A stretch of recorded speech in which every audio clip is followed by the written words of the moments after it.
Blog Talk Radio.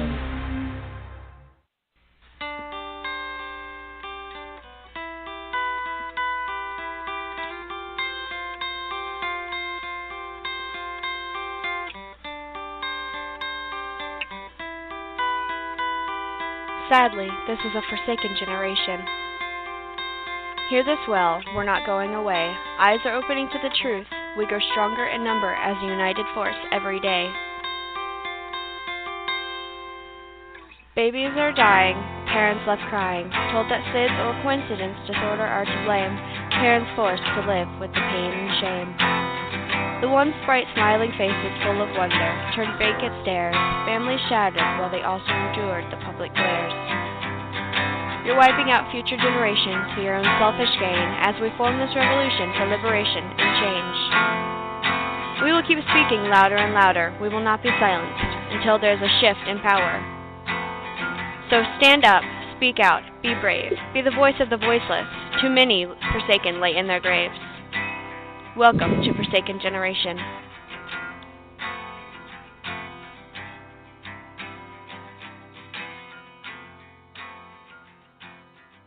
All right. Well, good morning, everybody. It is another Monday, and it is actually beautiful outside today. Lately, we have been having some horrible weather here in Alabama.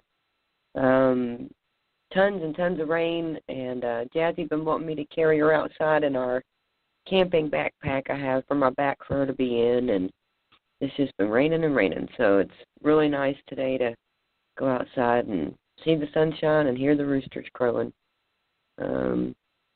But anyway, so yeah, it's going to be a great show today. By the way, I am Lynette Marie Barron, your host, and this is Forsaken Generation. That was my teenage daughter, Lawlyn, speaking for my intro, and she was also on my Vaxxed interview with us, and you can find that at Lynette Marie Barron on Facebook on my wall, and you can see our own personal vaccine injury story there, and share it with your friends and help me spread awareness. So check that out. And I have no idea where Lindsay is at, y'all. My co-host is AWOL right now. I messaged her several times this morning, and I have not gotten a response. She may still be either asleep or who knows, she's got lots of babies, so she could be dealing with a family thing. So I'm sure she'll get in here when she can, and hopefully she didn't forget that it is Monday. I'm very excited today. We actually have Ann Millian on today with us to speak about her daughter, Robin. And this interview was actually set up, Lindsay's first interview she set up. So props to Lindsay, and excited to have Ann on. I know she has been a part of this for a long, long time. Been an advocate for autism for a very, very long time. So it's going to be really nice to talk to her and honestly just get some insight for my personal self too, you guys. It's nice when we get to have these amazing guests on who have so much experience, and I hate that they have the experience. So I would say when I talk about Greg, but I hate that they have to have these life experiences. But either way, they do have, so much experience to offer, and that is just I don't know. It's just one of those things. You can't get that out of a textbook. You can't get that out of a magazine. You can't get that out of a blog. Having that knowledge from someone who's been there is just priceless. So value the people in your lives who have been there before you. Take their advice and listen to them, and know that sometimes, we don't always know best either. And it's good to have other avenues and other people to talk to and to be able to get that advice. So, oh goodness, I think I'm going to sneeze. Woo! Bless me, goodness, sorry, y'all. Must be allergic to all that sunshine out there. Let's see here. So, when I saw the vaccine, I was finally able to get the other book of Dr. Suzanne's. Now, how awesome is it? I have two books by Dr. Suzanne Humphreys, and both are signed to me. That is like, y'all just don't understand. I love my books being signed. I've gotten several books over here, and some of them are signed to me, and I just love that. I love I love when authors sign a book, and it's something that, I don't know, it's just a neat thing to have the author sign the book. It just makes it, I mean, I get it makes it worth more, but it has nothing to do with that for me. To me, it just makes the book even more of a personal thing, because when I'm gone one day, someone else is going to pick this up to read it and see that it was signed over to me. It's kind of neat. Anyway, I'm a sap, as y'all can tell. So, yes, that's right, people. I'm a woman who's covered in over 40 tattoos and used to have a face full of piercings, and I'm probably the biggest sap you'll ever meet. I cried during cartoonies, and I definitely do. My husband laughs at me. The true colors on Trolls gets me every time, y'all. Every time. I swear. I bawl like a baby every time. And on Nemo, or on Finding Dory, when the parents are saying, I just don't know if she'll ever be able to be out on her own. That part makes me bawl like a baby, because I think of my kids, so. Oh, man, I've been going to that website, you guys, and looking up all of the vaccine inserts. So far I've started with a lot of the ones that me and my children have had. And the one that I received while pregnant says on it that it's not to be given to pregnant women, and that in the risk, don't line up pretty much and all that kind of stuff. And just several other things along the lines of how it can cause brain inflammation and all this and that and all kinds of other stuff. And, of course they're not going to tell you that or tell you anything. Oh, man. But, yeah, there's so much stuff in these things if you've never read them. They actually tell you study results and just so much stuff. It's kind of crazy, actually, how much they do give you in these inserts, and then you're not given it to make the right decision. If you were handed these things, I guarantee you there's no way you would choose to, but anyway, I can't. I was reading something on the paper about pregnancy while I was, and it also says that they have latex in them, and that's something that they don't ask you. Like the one that I got was the Tdap, I think it's Boostrix, and it says that it has the needle comes with latex. A lot of times the vaccines also have latex in them, and I am severely allergic to latex. So, they can actually really mess you up just by not asking that question to start with. But it said that the safety and effectiveness had not been established in pregnant women. And then, this is what I don't get. How they say vaccines are safe and effective, but then they say unavoidably unsafe. Unavoidably unsafe, yet safe and effective. Seems like somebody got confused somewhere along the way with all the information they were putting out, because those just don't really go together, guys, and I'm not even really that bright, and I can figure that out. I mean, that's like oxymoron type crap there. Safe and effective, yet unavoidably unsafe. Oh, man. Well, I don't know how many listeners I have out there, how many people enjoy our show every week, and I'm missing my co-host right now. I've gotten used to having her now, and I have no idea where my co-host is right now. But we all have those days, right? And so, yeah, I mean, it's just a wonderful trip, guys. So let's go ahead and just do a few things I used to do before I had my co-host, and give you some more of my book recommendations. Of course, I usually give you I think I end up, I don't know how many repeat listeners we end up with. I hope several. But for any of my new listeners, I always think these would be good books for them. So that's why I tell you guys the books that I recommend, just because there may be someone tuning in for the first time or whatever who doesn't even know these books exist. So Miller's Review of Critical Vaccine Studies. That is a book that you definitely want to own. And I mean 100% buy that book. There's no room not to buy that book if you're on our side of this war. Let's just put it that way. In my mind, that is like one of your Bibles if you're in this movement. It is amazing. Well, 400 studies compiled and explained and resources and all of that. I mean, it's just absolutely amazing. And that is by Neil D. Miller. And he's been on our show before. What an amazing guy. He was just on The Truth About Vaccines. And He is such a sweetheart. I really, really like Neil. Just so full of information. I don't know if his brain holds as much as it does, to tell you all the truth, because that is one smart guy. Like, I don't know, maybe my brain just doesn't have the capacity of some people, but man, it's really, really like, wow. Like, my brain couldn't even compute half the information. There was so much within that because I didn't want to miss anything that he was saying. So, very, very, very, very great book, very great guy. 2020, A Clear Vision for America by Bill Muckler. We've actually had Bill on too, and that's a great book, just, more or less about government and medical stuff and things of that nature. So, The Autistic Brain by Temple Grandin. Love that book. Love, love, love, love, love that book. Couldn't put it down. One of the books that if you have autistic children and they're young like mine, it helps you to understand what they're going through and how to make sense of it, and just a little bit more insight into their world. So, of course, I 100% recommend Recovering Autism, ADHD, and Special Needs by Shelley Zorfas. Shelley is one of my friends. Shelley is an amazing person. She seriously knows so much about autism, ADHD, special needs, just about every kind. She's been doing this for over 20 years. And her book tells you the pros and tells you the risk to vaccination in almost the very beginning of the book, which I was very happy to see.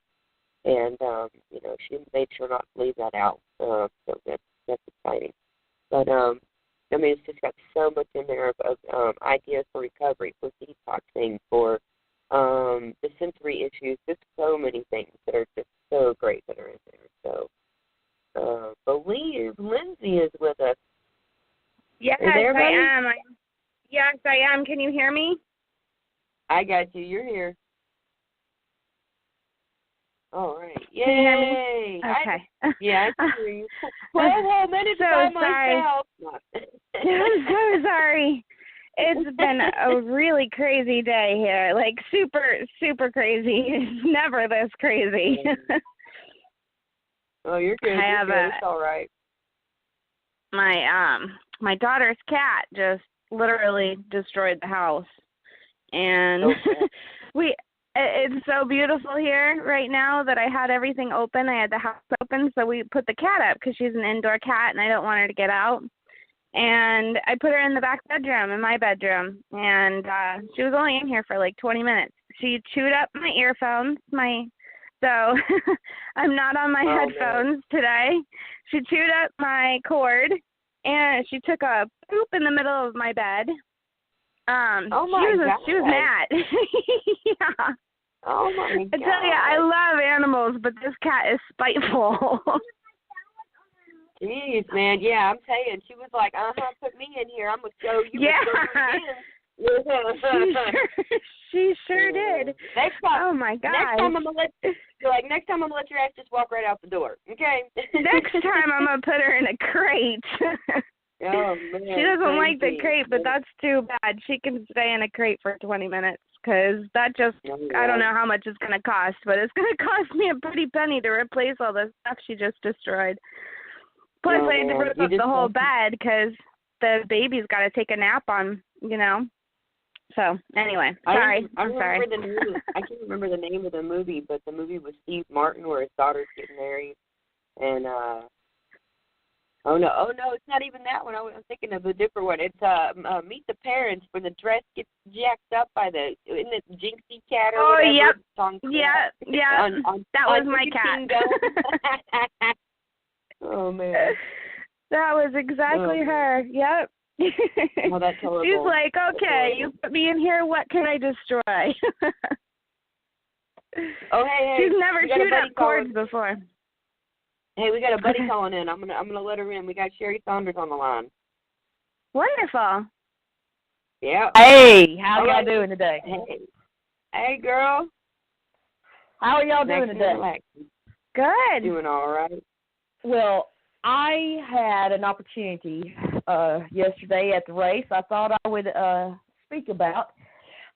Folks, I attended the Talladega race, and east of Boga, Alabama, or Talladega, or Lincoln, really whatever city you want to call it. The seats that I had gotten through a third party, because had I ordered seats, I somehow always get the crappiest seats no matter how much money I'm willing to spend. So through a third party, I paid them to use their account to order me tickets that just so happened to stick me, as the Lord oftentimes works, literally in a pack of about 20 Marine fighter pilots out of Mississippi. I was able to educate 20 Marine fighter pilots on why their recent anthrax vaccine shot had caused apparently quite a calamity. Every single one of them told me they had a reaction. Every single one of them told me that they were not told before that shot that there was dangers to this shot. Every single one of them told me that they did not witness anybody putting anything on a piece of paper right in front of their face that they had just taken this shot. I just had this conversation yesterday. So, with that being said, we have a problem in this country with the mass vaccinations and use of our military, our children, and our elderly as a lab experiment, cattle to the slaughter, whatever you want to call it. We cannot have 20 bright-eyed young men who have all graduated from college. All but two had been at the Naval Academy. So I'm a little concerned because everybody I just talked to but two yesterday had been a graduate of a Naval Academy, and they didn't have a clue while they were sick. This is the problem that I have is this, folks. When we go forward with the agenda of the globalists, the elite, who have already decided how they are going to move forward their plan in basically a new world order plan to take over this country, and without getting too complicated with information out there so it muddies the point that I'm trying to say, what is in the best interest of the globalists and the elite who make these decisions that we take these vaccines is that the American military not win the next war. We will not win this war at the pace that we are. This is going forward. I don't care how many guns we have. This is not going to come down to who's got the bigger gun. This is going to come down to who can protect the rear. When you go to war, battle against someone, you are looking to either regain something or take something. Okay, if you are looking to regain or take something, you can't get on that path unless you can keep it. We will be in a situation whereby the war that we are in, we will lose the ability to keep our homeland. That is how this is going to roll itself out down the road. They are educating these young folks in warfare and things that they need to do to protect this country, which I'm all for. And at the exact same time, they are mitigating death and calamity with these shots, knowing that the fighting soldier that you just spent $300,000 for a college education or $1.5 million for 6 months of fighter jet training, as soon as that fighter jet pilot who you, at the end of, oh, by the way, all of those guys had been in at least 7 years with their military training in the Naval Academy, at least 7 years in the military. And remember, I only served 8. All right, at this point, they have served 7 years and have been taking them shots for a good long time. But these young men had just gotten their anthrax shot not too long ago. So that means that all of this money spent, upwards of at least $3 to $4 million in training at this point in each soldier's life will mean nothing as soon as the very first reaction that can be put into a medical file takes place with the anthrax shot, because as soon as you have the reaction of the Gulf War syndrome, if you have a seizure, you are released from the military. You just lost a $4 million investment, a bright-eyed, bushy-tailed young American soldier or Marine in this case, and your country will become infiltrated with those that are not vaccinated and sick by those that can't protect it that are vaccinated and sick. This is dangerous. This is extremely dangerous. Now that you said all of that, I'm going to say I'm going to beat you up, woman, because you were like 20 minutes from me. Oh, you would not believe I should have come and got to you. Yes, we got to the race when we walked into the race. That's the first time we've been there. We didn't have to worry about parking because we was already 30 minutes late. They were on about lap 35, maybe lap 40 when we walked in. So we had a lot of issues. It is time that I get my truck fixed. I don't care if I have to get a GoFundMe, if I have to ask Vladimir Putin. I have got to get my damn truck fixed because this is I'm going to have an aneurysm over my truck. That's all I'm going to say. I missed the beginning of the race. Everything went wrong. What's wrong with your truck, buddy? My husband works on a lot of that kind of stuff. He fixes all my stuff. What's wrong with your truck? I think it needs an exorcism and an immediate shot in the brain sensor. You need to bury this truck. In fact, we could use it as a campfire. I don't know. I have put a lot of tools, a lot of sweat, blood, tears, and parts in this truck. So, like I said, the activist Shirley Saunders has had her ass whooped recently by AutoZone and a Dodge Dakota. Oh, my God. Oh, man, friend. Oh, man, if I had known you were up there, I'd have come all the way to you. I'm just dying to see you. Next time, if you're close before, and I'm hoping I can get to that thing on June 17th. This is really stressing me out. My husband has to work, and you already know how I am, girl. I am not a highway driver. It really messes me up. So it's like, I'm like, crap, how am I going to, finagle this out? So I'm trying to talk my father-in-law into bringing me, but I don't have a clue. I'm about to start just finding friends. I've got enough time, Lynette, to get us a situation and a ride, because I know that it may be mid-July before financially I have an opportunity to fix my actual truck, which has been sitting in the yard needing an engine for 2 years. So when you don't, let's see, for me, I live poor, but I'm okay. I don't have to have rich things. I have a strong backbone. Hey, buddy, I got a the call jobs out I here. lost, mean nothing. I got a Nissan sitting out here in my yard that runs that nobody drives. Oh, hell.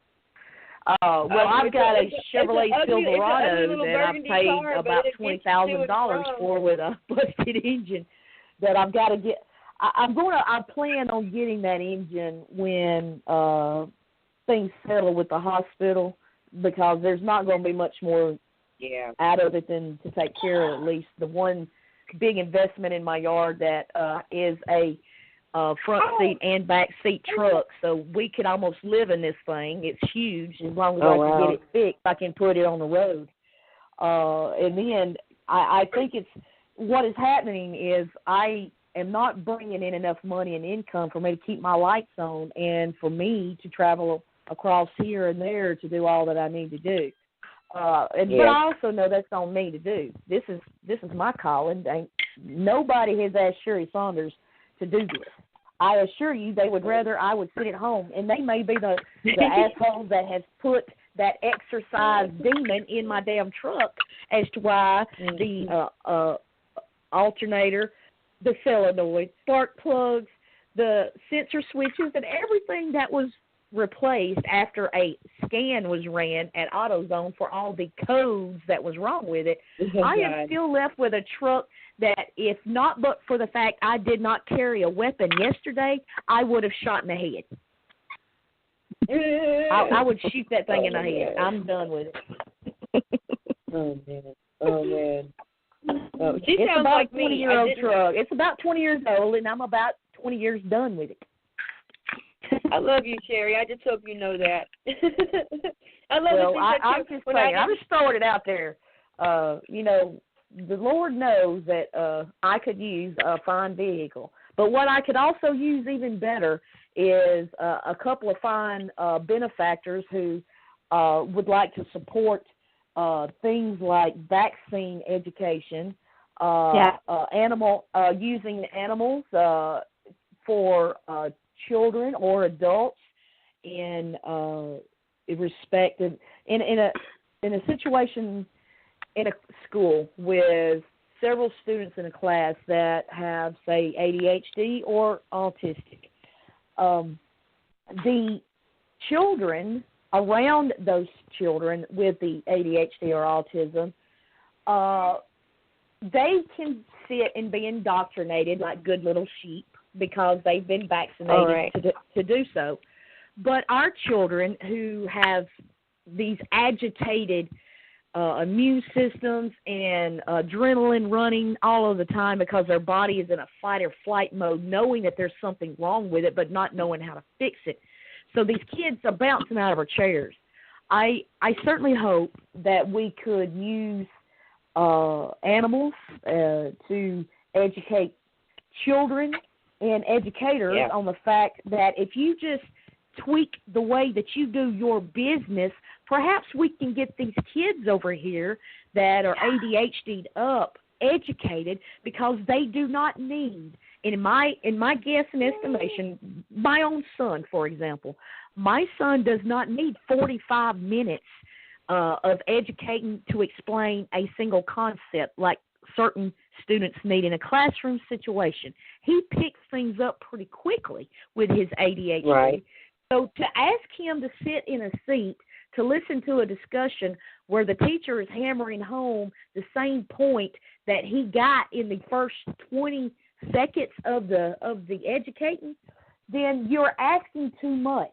What you should do in that situation is change the aspect and the look of the classroom. Leave seating in the areas where the kids who are on pace, I will say on pace, to educate at a level that we have been indoctrinated to at this point, meaning that they're good little sheep. They come to school and they get their grades and they go home, and they're currently not medicated on ADHD pills or seizure medications or autistic or things that would label them as disabled, meaning so far your kid is only taking the allergies because they have maybe some asthma, maybe they have the migraines, but you haven't put it together yet that all of these things that now your kid eczema, all of a sudden your kid has eczema, and you're like, well, I think a great-grandma from 20,000 years ago who lived in Oregon may have had eczema, and that's probably why my kid has eczema. It is absolutely not that vaccine that had chicken, goat, kangaroo, eagle, and bat put in it, so that we could all put these animals together in a protein madness that destroys our immune system. Clearly, it was great-grandma Bercease from Oregon from 400 years ago who had eczema is the reason why your baby just developed it. Clearly. Mm-hmm. Right. So, thank you. Hey, ladies. We have somebody named Risa on the line who wants to ask. She said she wants to ask all of us ladies a question. So I'm going to go ahead and bring her in real quick, all right? Yes. All right. All right. Hey, Risa, you're on with us. Go ahead and ask your question, Mama. Happy Monday. How is everyone? I was actually vaccine injured myself at 8 weeks shots. I went into cardiac arrest. Unfortunately, I was not told this when I had my child, who was born with a brain deformity and vaccine injured at 9 months. I got a question for you ladies. I'm a single mom, and I've heard of states that have Caregiver Act that can help me get paid to stay home and care for him. Have you ladies heard of this? And will my medical exemption for anti-vax go? Well, he's 8 years old now, so I think he only has 2 more shots. Will that come as an exemption for him in the future? Will that back him up? Well, I would like to start. Go ahead. Lynette, do you mind if I start to answer her question? No, hey, you go ahead, buddy. Go I'm ahead. sitting here quiet. You go ahead. Okay. Well, you've presented a simple problem, but within it there are some complex issues that you need to understand. Unless you have placed yourself in some protection as far as the exemption policy that you have for your child or yourself to opt out of these vaccines, you place yourself in a vulnerable position by applying for services. You are, in a sense, inviting DHR or CPS into your family, because I assure you, even though there is no legality or no law out there stating that this must take place, I assure you that once you apply for services, that your family will then be looked at as to whether or not your children are vulnerable to be taking for DHR CPS purposes. This is not government policy. This is your state. This is your county. This is not a federal thing. The reason why I'm saying this is your state government and your county government receives funds through DHR, the federal funding through Title IV, which is our Social Security funds that we pay into the system with our paychecks, but is held hostage by the DHR CPS system that uses our own Title IV funds, Social Security funds, to pay for this foster care kidnap system, pay DHR, pay the foster care parents, pay the states to take these kids, pay the counties to pay the states to take these kids. It is a very vulnerable situation when you want to start answering your question in asking for help. And that is, I know that's not what you wanted to hear, but the reason why I just said that is because we have been dealing with many situations in like medical kidnap or personal investigations that I've done in where families went to the health department or went to seek services for their injured kids, for example, vaccine injured kids, and then upon asking for services, they open themselves up to an investigation where their children would then very quickly be taken into custody, into the foster care system, because it would be found that the parents had been negligent in taking care of their kids. Say, for example, they did no longer want to vaccinate after a vaccination injury had already taken place. Well, they will use that against the parents. So to answer with that being question... With that being said, I have a friend, and she has 2 unvaxxed children by choice, not that they have been vax injured, but she prevented it, and is just going to go through a divorce. The husband is throwing that in her face, and we are in the state of Mississippi. Okay, that is a very dangerous situation. You just said Mississippi, it is. So let me tell you what I believe will happen, and I think I could be safe in throwing out a 99% chance on this is what's going to happen. When they file for the divorce, the husband will not want to pay child support, so he will file for full custody of the children, and when he files, his lawyer will say that she has been negligent as a parent by not allowing these vaccinations, which that lawyer and DHR will say is safe for that child. With that being said, the judge will put a codicil that the mom will no longer retain medical rights over the child because she can't make good medical decisions. So in a very quick way, the father will gain custody of these children because the mother will be ostracized as being a bad parent for not vaccinating her child. So unless she can have perhaps maybe some blood tests done and see. We are working on that. They have the MTHFR. Yeah, MTHFR. Unless you can find some medical reasoning pretty quickly, get yourself a lawyer, make a statement of, make your own statement. You can file. I would file it right now. I know people wouldn't think to do it, but she's before in the process. The divorce, I would file an affidavit in court before I filed for divorce that my children could not be vaccinated and that the vaccination could not be used as a reasoning going forward because there are medical reasons there was a medical or religious exemption before the divorce. So as a preemptive strike before this son of a bitch, I hope I can say that on your air, before this son of a bitch. Say whatever you want, before they he is a son of a bitch. Because the only reason why he would want to do this is to get out of paying child support. And he's a lot of people do that. And vindictively. DHR will advise husbands of this, or if it's in the reverse, say, for example, the husband didn't want to do it and the mom did. I'm not trying to pick on husbands, so let me make that exactly clear. I'm not picking on husbands. I'm picking on the parent that uses the other parent's intellectual abilities against them because, first off, they was dumb enough to get themselves divorced. Second, they were stupid to get their kids vaccinated. So clearly you're already working with someone who can't put two and two together. You can't allow this person to make decisions on children's lives who have no choice but to sit there and accept the needle. No one asked them. That is a sovereign individual who has no rights until they grow up to 18 or 19 and get a job.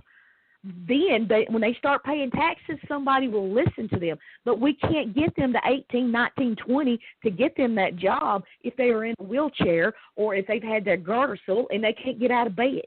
The importance. Are they mandating the Gardasil shot? Is that becoming a mandate for the public school system? It absolutely is. It was first started in Texas, I believe. Isn't that right, Lynette? Wasn't Texas the first state to mandate Gardasil? Yeah, that's what yeah. Is it male and female? Yes. It does. They do give it to male and female, and then they say that they have to give it to the male so that he doesn't pass it from female to female. Well, is. You know how many times you have read in the paper where a woman has passed her uterus to the man. I was told in junior high if I kissed a boy, I would get sick or, my eyes would cross. But now apparently when you kiss a boy, your uterus jumps from him or from you to him. So if they're getting uterine cancer, then we have got a bigger problem on our hands, folks. I don't know that we can fix this if boys in America start getting diagnosed with uterine cancer. I mean, that's a problem. I mean, I'm just saying, our male children start getting uterine cancer, and we're probably too late to talk about this vaccine issue. We probably straight need to go to, is there a spaceship that can take our ass somewhere else? Because that is I want to ask one last question. There. Do you ladies feel there is hope in order to detox my son that has been fully vaccinated up till the age of 8, me not knowing that I was vaccine injured? We are carrying the MTHFR gene. I've started with the bath bombs, Lynette's detox bath bombs. I'm looking into chiropractic for him. Anything else to gain cognitive ability that we have lost? Yes. Do you all feel there is hope with the detoxing for the MMR and the Let me DTaP? tell you something. Hey, I've been using some stuff I got on Amazon, and I know it might sound crazy, but I'm being serious. I do a lot of research and use it for my children, and I'm pulling it up right now so I can tell you what it is. But there's 3 different things that I've been using with Jasmine, among a million others. I mean, I use, like, Icelandic cod liver oil for vitamin A's and, all kinds of stuff. Seeds, organic blackstrap molasses. I mean, there's, like, tons of stuff I put in her formula that I make her personally. But there's these 3 things that I just started recently, and the difference in her has been crazy. And as I've added each one to the thing, because I like to start one thing at a time just to see what kind of reaction we get, if it's bad, if it's good, you know what I mean. And so, but if you go on Amazon.com, there is something called Mimi's Miracle Cell Fuel Oxygen Supplement. It's a that sounds like an ozone generator. That sounds like ozone, like a little bit of what my friend, that silver ozone stuff. If it has ozone or oxygen in its name, okay. That sounds pretty similar. It has like to what 72 over 70 trace minerals, enzymes, amino acids, electrolytes. It's got, like, somehow, if you read the thing, it tells you the process of how they actually oxygenate this stuff somehow. But awesome. This is one of the number one things I would suggest, and it only takes a couple, for her being smaller, like an adult would take 24 drops a day, so her being smaller, I only give her, like, 4. But, just really just base it on your child's size and stuff. And then also by the same company, Mimi's Miracle, there is a glutathione spray. And it is a glutathione boosting spray, which is what you definitely need having the MTHR gene. This stuff is amazing, and it's a spray for spray in the mouth. Jazzy won't let me do that to her, so I actually put it in her, like, in her stuff, same thing. I spray the sprays in her formula. I make a goat milk from our goats. We do our own stuff like that here. Nice. And then there's also I'm trying to find them in, and this is detoxing from the outside in is great. Doing the baths and stuff. I religiously, of course, do them with my own children. Being that, of course, it was something that I came up with, and I know it helps just seeing the difference in my own kids. But this stuff right here is for helping from the inside out. And there's something on Amazon as well called Pure Body Detox by Touchstone Essentials, a purified zeolite detoxifier. By Touchstone Essentials. Okay. Yeah, Touchstone Essentials, and this is a purified zeolite detoxifier. And well, I will brag, using your T-Dox bath drops twice a week and CBD oil with Noah. He is now potty trained, and he is starting to use 3 words. So we'll brag on that one. Yeah, so, I'm telling you, and 8 years old. That's why I spend so much time doing all the research I do into the stuff I make. People don't realize, like, a lot of times when I put out my products, I end up losing money, especially if I do a wholesale order for a company who's trying to get them to people that, especially, like, they know people who really need them or something. But I can't help. I mean, I have to use the best ingredients. I have to, I pride myself on that stuff, and I'm always worried people will look at me and they'll make an opinion by how I look, and I think, I'm sure I've lost business because of that, but I just don't care. Like, people really have to try the product for themselves and realize that my heart and soul is in this stuff. I mean, I do this because I have injured kids, and I know if you've seen my Vax video, my little one is, she is very affected, and her poor little body and her muscles and everything, I mean, it's a rough life. It's crazy how, we have so many people out there who just don't get it. They don't understand, and they look at their kids, and their kids are severely affected, and they have no idea. And, they think it's the norm. Yes, and that's the sad part, because it really is.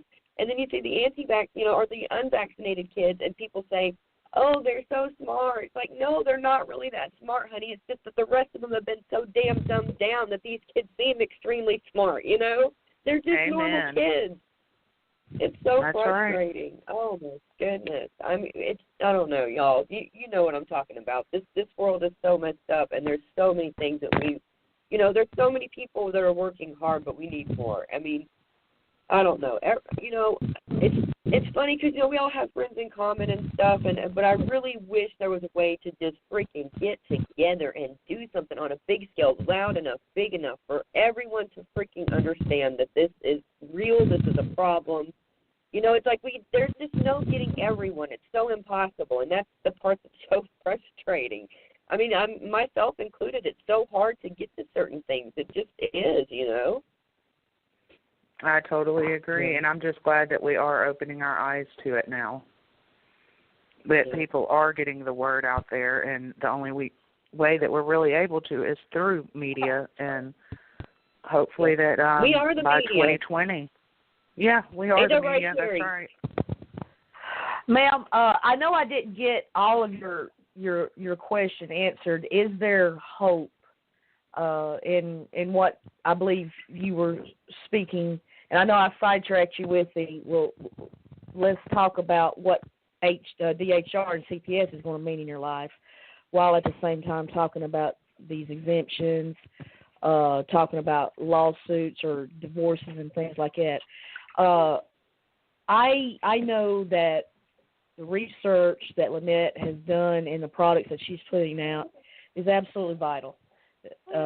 Not only is it vital to understand that these things are needed, it's also vital to understand that there is even more information out there that the government has hid that speaks of antidotes, that speaks of reversals. When it comes to like autism and vaccine injury, the key to health, you said, I believe it was an 8-year-old, the key to reversing, or the word that I guess you would want to either reversing or curing the injury, I would say this from my educating as an Army medic and my dog in this fight with my vaccine injured son. The longer that you wait to use proper medicines to reverse these injuries, the more injury to the body that cannot be reversed. So the younger you can get to them, the better. Certainly 8 is still quite young and very much targeted for let's get this fixed now so that this doesn't get worse later. Absolutely, there are things that can be done.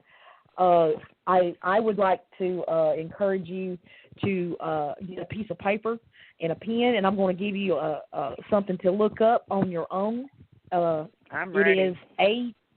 This is called silver ozone, a.k.a. it has another name, Tetrasil, Tetrasil, a.k.a. the periodic table name is big letter A, small letter G for silver, AG3, O, AG3. Large O for oxygen, 3, AG303. There is another patented, and that is AG03. That's the patented cure for cancer. The first one I spoke about, the AG303, they patented it in 1957 as the antidote cure to HIV. The federal government knew of this product by a German scientist who wrote about it and discovered it in the 1870s about the AG303 molecule. Now, he did not know, this German scientist, that it would kill viral protein on a DNA strand. I don't think. I didn't see anything in his book at 1870 to talk about the viral proteins in vaccines. So I take it he didn't know what he had discovered.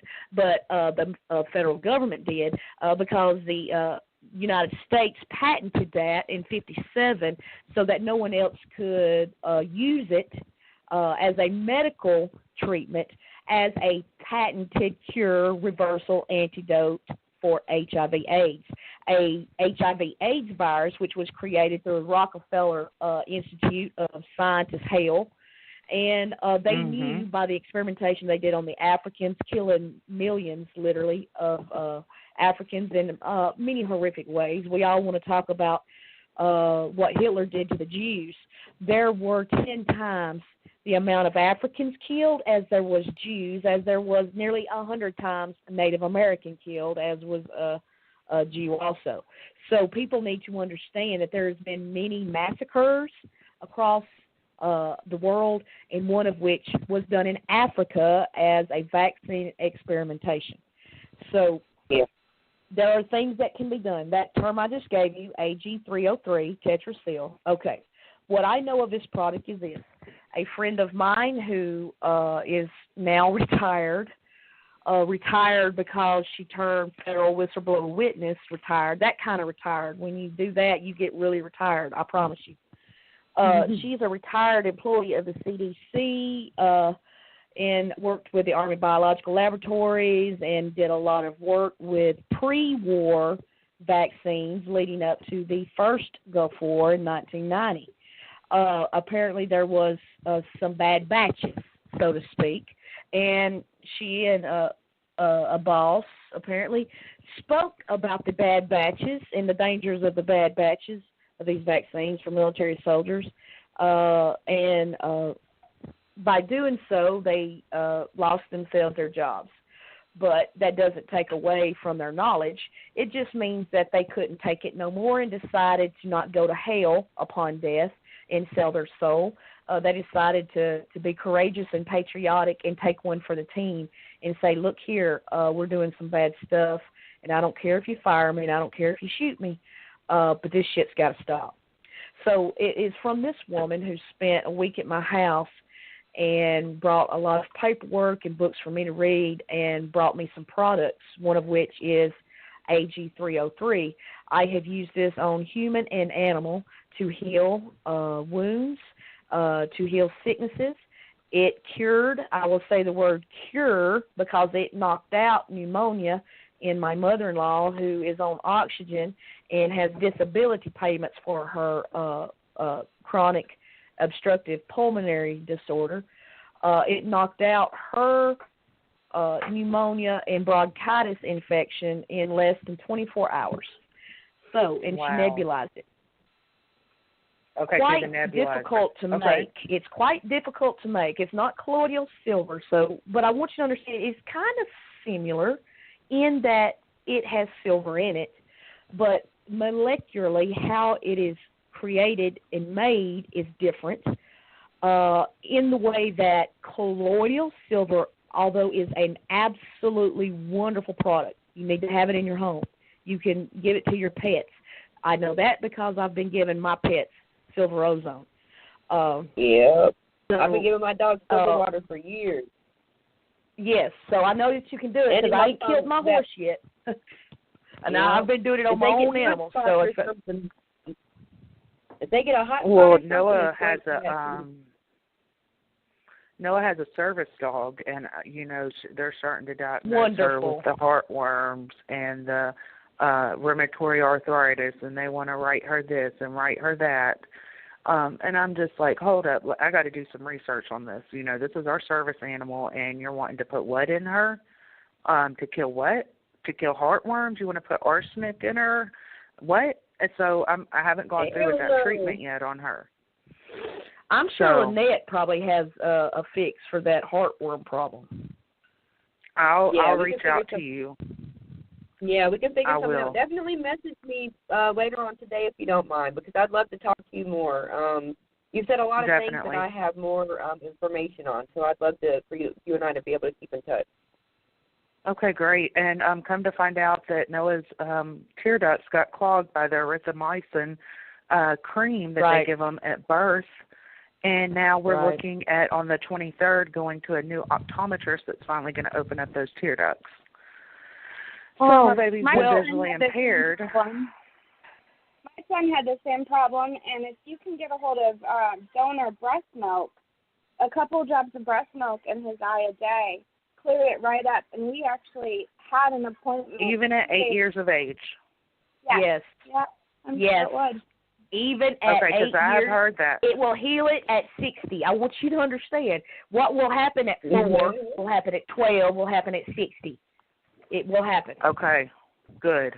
That does give me hope. Thank you, ladies. Yes, you look into that product. Thank you so so much. And God bless. I'll be praying.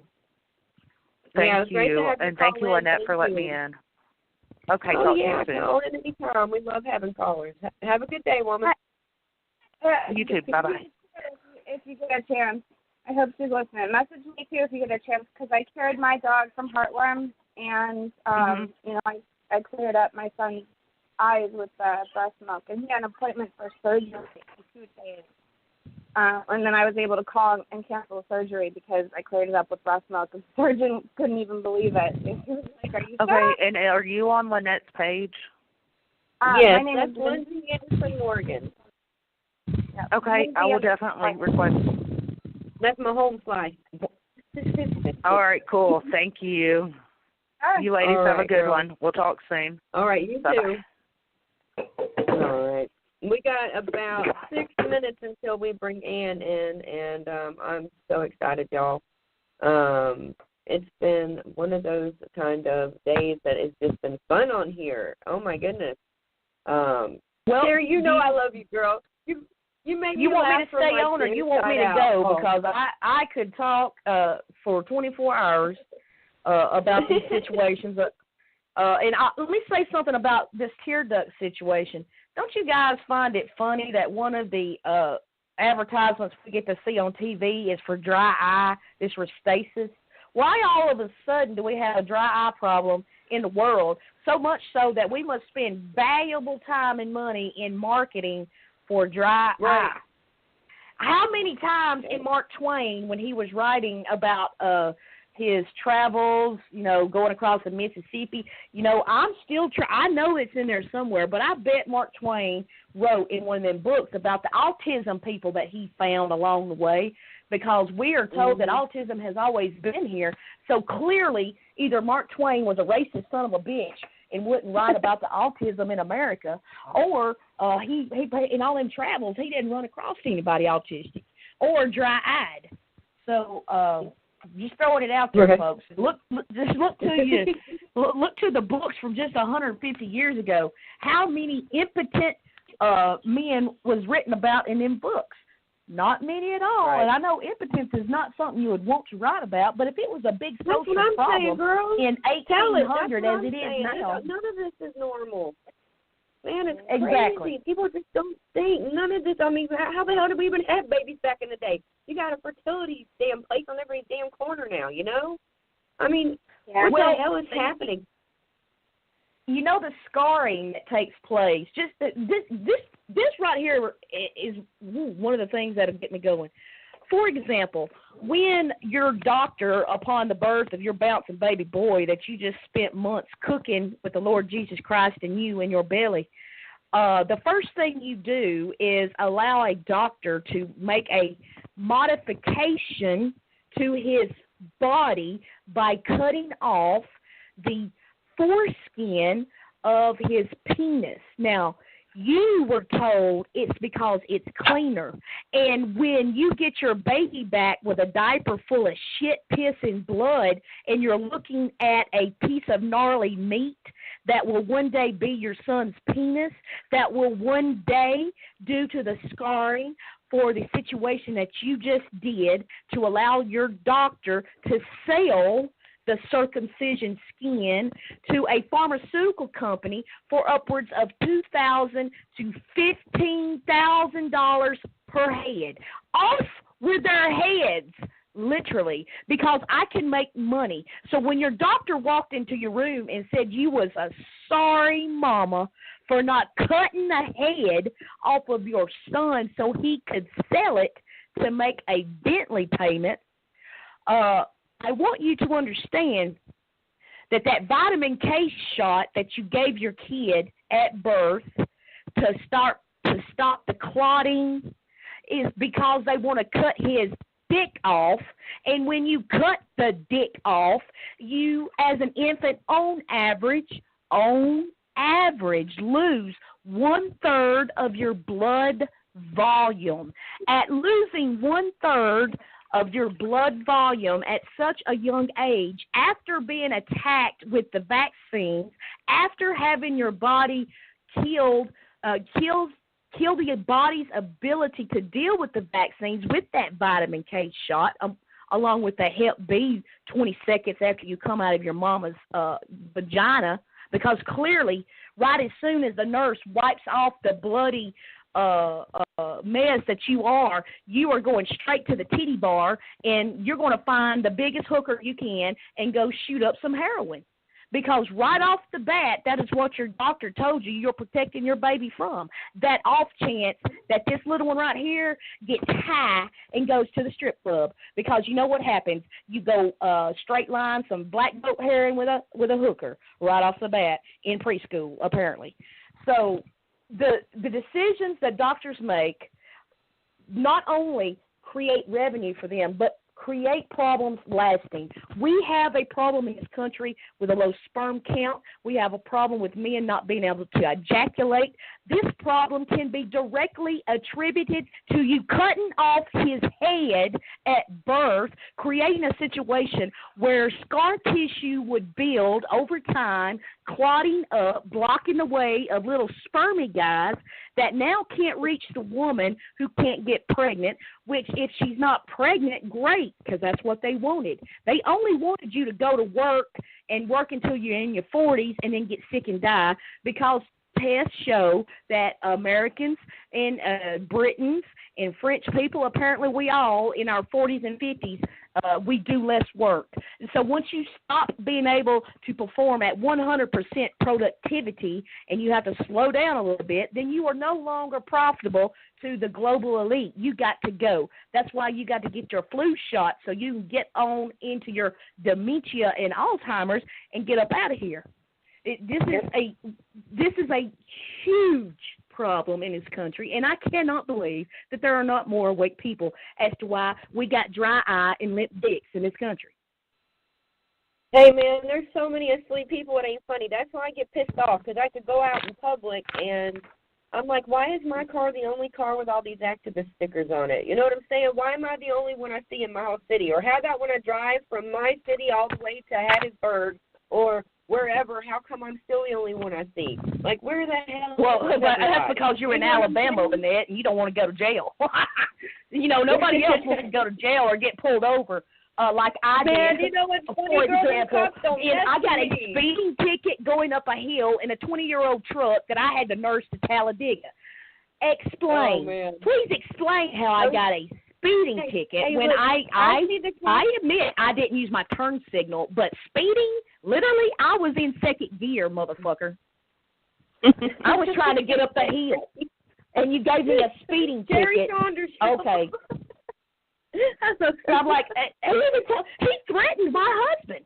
My husband was in the seat next to me. He was the passenger. He threatened to come through and you know, discuss this with my husband, because Billy was like, wait a minute, you're giving her a fucking speeding ticket? We thought he was over the turn signal. And he's like, no, I think you were speeding. I'm like, oh, hell no. Oh, yeah. Give it to me, baby. Write some more. Because it was a state trooper. So you know what? I don't care. It was a state trooper, folks. And that piece of shit truck that I couldn't get to Talladega on time somehow outran a damn state trooper up a hill in Morgan County. Oh, man. Oh, goodness. What a crazy morning, y'all. All right, y'all, I am late. I got to get to commercial break, and then we're going to bring in Ann Millian, and we're going to have her tell her and her daughter Robin's story, and I'm so looking forward to this. It has been one fun Monday. It's just been so much fun in here. Oh, my goodness. All right, y'all, we're going to go to commercial break. We'll be right back. This is Forsaken Generation with Lynette Marie Barron and Lindsay Anderson Morgan. We had Sherry Saunders on with us this morning, and our caller earlier, her name was Risha. She didn't tell me her last name, but and we have some people actually listening in the green room as well. So it's been a very busy morning. All right, y'all, here we go. You're an activist. You have a cause and an idea, but you also have lots of questions. You need help. After all, teams have coaches, corporations have consultants, and even politicians have campaign managers. But who do activists turn to? The Solutions Institute. We are a collection of professionals and activists from across the political spectrum. Our goal is to teach, motivate, and put all the necessary tools for activism in your hands without charge. Learn more or submit your project at solutions-institute.org. Vaccines are required for students, employees, immigrants, military members, and international travel. Do you know how to legally avoid them? This is vaccine rights attorney and Freedomizer radio host Alan Phillips. My vaccine exemption ebook can help you avoid the mistakes that have cost others their exemption rights. Get the authoritative guide to vaccine legal exemptions, an ebook available at freedomizerradio.com and vaccinerights.com. Let freedom ring throughout the land. You know the Constitution like the back of your hand. You've read books, listened to podcasts, attended lectures, surfed websites, and watched videos. You've made liberty your life's goal, but something seems to be missing. Stickers from LibertyStickers.com. Exercise your freedom of speech with the world's most dangerous bumper stickers.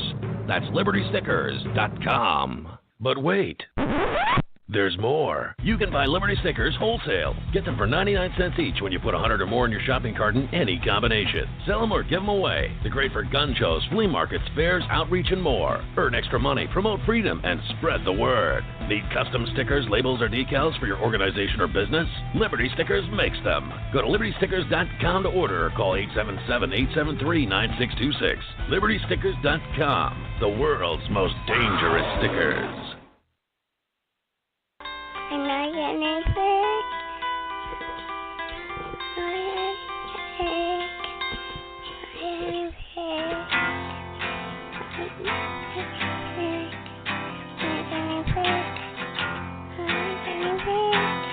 Tune in to Forsaken Generation, Mondays at 1 to 2:30 p.m. Central Standard Time, where we will be revealing the true science behind vaccines, the harm they cause, the stories of the affected families just like our own, and much, much more.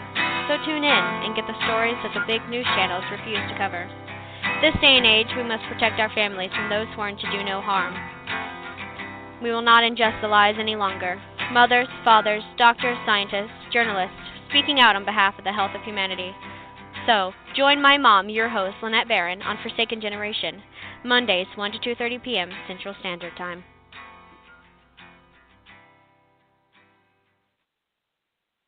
Alrighty. Goodness gracious. Alright, guys, so we are back. That was my teenage daughter. I love my babies being on there. That was my littlest, or my second to youngest one saying, she's not a guinea pig. It always makes my eyes tear up when I listen to that because, anyway, she understands what she's saying, and she's only 3, and she knows what happens, so it's just a trippy world. All right, well, what an entertaining, crazy morning, right? I love Sherry Saunders, y'all. She's just a trip. Woo! Goodness gracious. Oh, love her. she's like a tornado, you know what I mean? Oh, my goodness. All right. Well, Ann is on the line, and we have kept her waiting long enough. I cannot wait for her to tell her story. So let's go ahead, everybody. Say good morning to Ann. Morning, Betty. Good morning. Can you hear me? Oh, man. Oh. Yes, ma'am. I can hear you. You there, Lindsay? Okay. All right. Well, Lindsay set this one up. I'm so excited she did. It's been so great to have a co-host on here with me, my sidekick and partner in crime here. It's really great to have somebody to just that understands that you can talk to. So, always appreciative to have her on here with me, and it's so great that she was able to get you to come on with us. And whatever you want to say, just tell your story. Tell us about what happened with your daughter, and let people know how long you've been in this movement and in this fight, and just tell us your story and how it affected your family and your life and whatnot. And I'm just going to be quiet and listen, and I guess if we have anything to interject, we shall, and if not, we'll just be quiet and listen. Okay. My name is Ann Millian, and originally I was from Northern Virginia. We've moved to Florida when our daughter with autism became 21, 22 years old. Maybe it was 23 now that I think about it. I have 3 children. My husband and I have 3 children. The first 2, when they had their vaccines, they were always sick, but they said that was normal. So I just, coughed it up to being normal. They had ear infections, they had tonsillitis, and I always blamed that on the fact of they got it in the waiting room at the doctor's office, never connecting that it could be their shots. We're talking 61, 63 here at this point. So they were so sick and on antibiotics for so long when they were small. They had their tonsils out at 4 and 6 years old. So that's just how sick they were, which was a total blur in my mind up until like the last year when things kind of came together in my mind. But the story mainly is about our third child, and that's Robin. And Robin was born in 1971. In fact, she had her birthday last week. She's 46. And I did not take her to the pediatrician because that's where the germs are and that's where you get sick. So I thought I can outsmart this. I'm taking her to my GP. And he agreed that he would see her. So I took her in for her first month shot, or for her first month checkup. He said, let's go ahead and get the shot started. So she had her first DPT shot at 1 month old. Oh, wow. We came home. Yeah, we came home. I took her out of the car seat. She let out a wild scream like she was falling from the Empire State Building. And I thought she had a diaper pin in her because we used real diapers in those days. So I took her in and stripped her, and there was no pin. And she screamed like that for 8 solid hours, and then she collapsed for 20 hours. I finally went in. Every time I went in to pick her up, and I touched her, she would let that scream out again. She had not eaten, and I was nursing, so you know what I was concerned about. So I went in and picked her up, and when I picked her up, she exploded with diarrhea. And she was never the same child. And people will say to me, you know, well, she was only 1 month old. How do you know? You know, I know. You know. Mama knows. Yeah, I know. She screamed. This was nothing like the reaction that the other two girls had. And so she screamed like that for 4 years. I took her to every hospital in the D.C. area, and they all said that they couldn't, you know, they didn't know what was wrong with her. And I said, well, you know, she wasn't like this until she started the shot. And, oh, no, it couldn't be the shot. So, you know, here we are 46 years later. We got the same story, guys. Yeah. So that's kind of, you know, what happened there. So I really want to go on to how Robin is today and what all we did and the importance of my activism. Yes. I'm still involved with the Vax movement. I've got great-grandchildren that are going to be born. And I'm very concerned. Obviously, our family has got some severe immune system problems. I've had eczema since I was 18 months old. So when you read the articles on Facebook, so we know they're true, on eczema, my kids should never have been vaccinated because I had a problem. And I had my DPT shots and all, you know. So I'm real concerned about the second and third generation. Nobody's even looking at that kind of thing. You know, and that's something we talked about the other day, her and I just talking on the phone, was like my children, you know, it says if your child has a history in the family of autoimmune disorders or immune issues, don't vaccinate. And Grandma's had lupus since she was like 13 years old, and they all knew that, and they don't care. They don't even take it in consideration. They used to. Anyway. Not with my kids, but Robin's language therapist. In fact, her son just graduated with his PhD. He had asthma after his first shot, and this was in the 60s, and the doctor said, we're not going to give him any more vaccines. And think what could have happened to that child.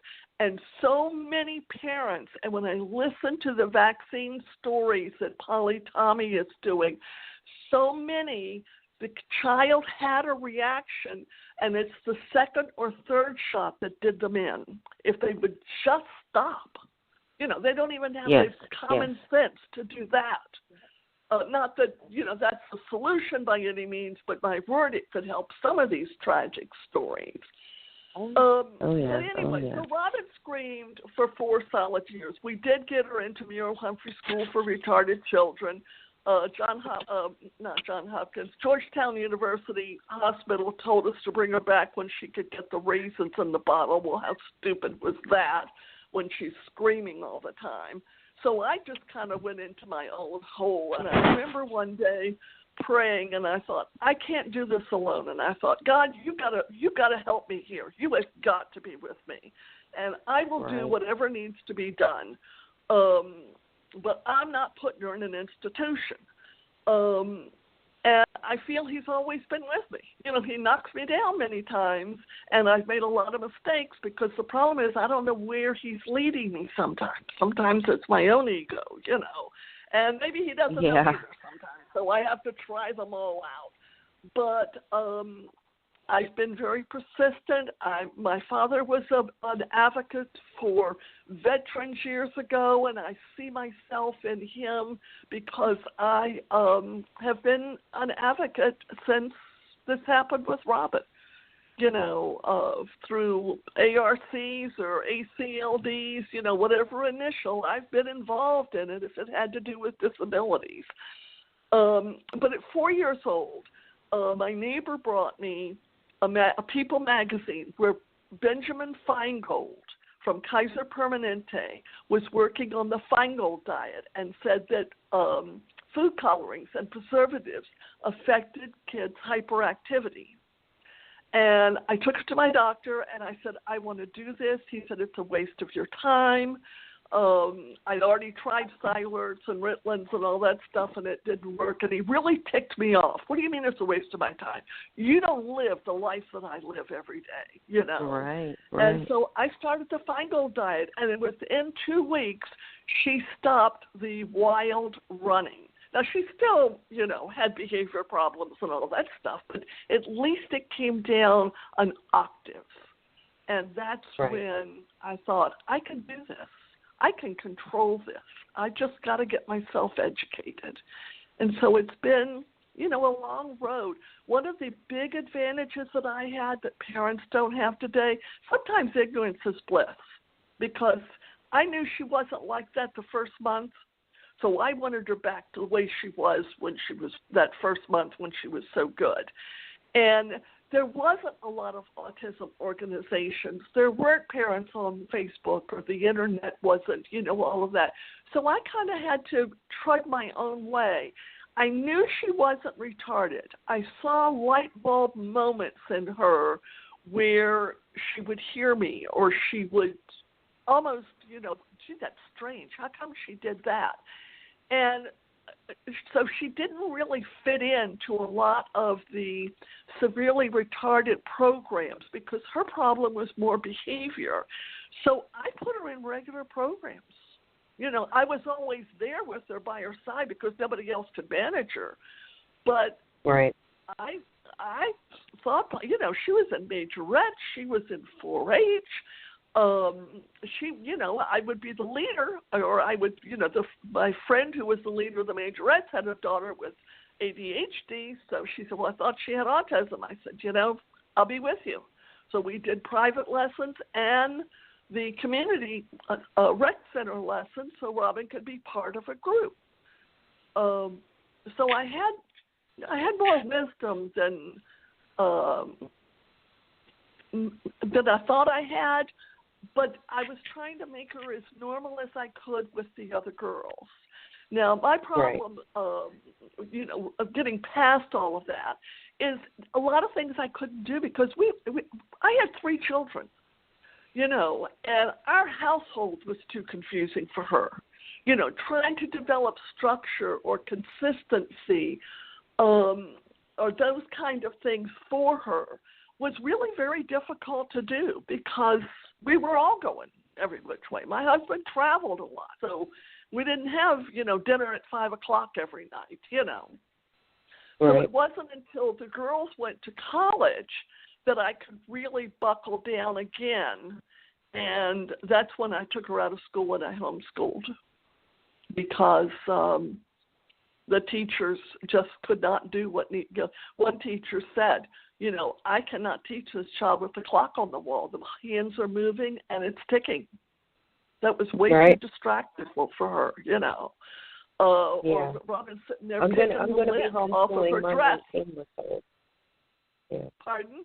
Yeah, I was just saying I'm going to be homeschooling my 19-month-old Jasmine. She's been showing autistic signs since she was about 6 months old, and we got her in with a chiropractor and a DT that finally, you know, we finally found one that's not trying to push vaccinations due to his sister having severe reactions. So, you know, but I plan on homeschooling both my girls, one being neutropenic and the other being autistic. It's it just feels like the the right thing to do, and I feel like they would learn a lot better and be less brainwashed than the rest of the population just by being able to learn at home.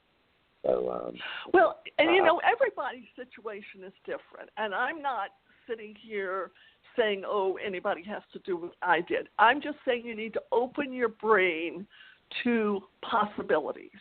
Robin had not progressed at all. They were literally putting her in different schools every year. Oh, well, we'll put her over here. We'll put her over there. So I couldn't even get any consistency.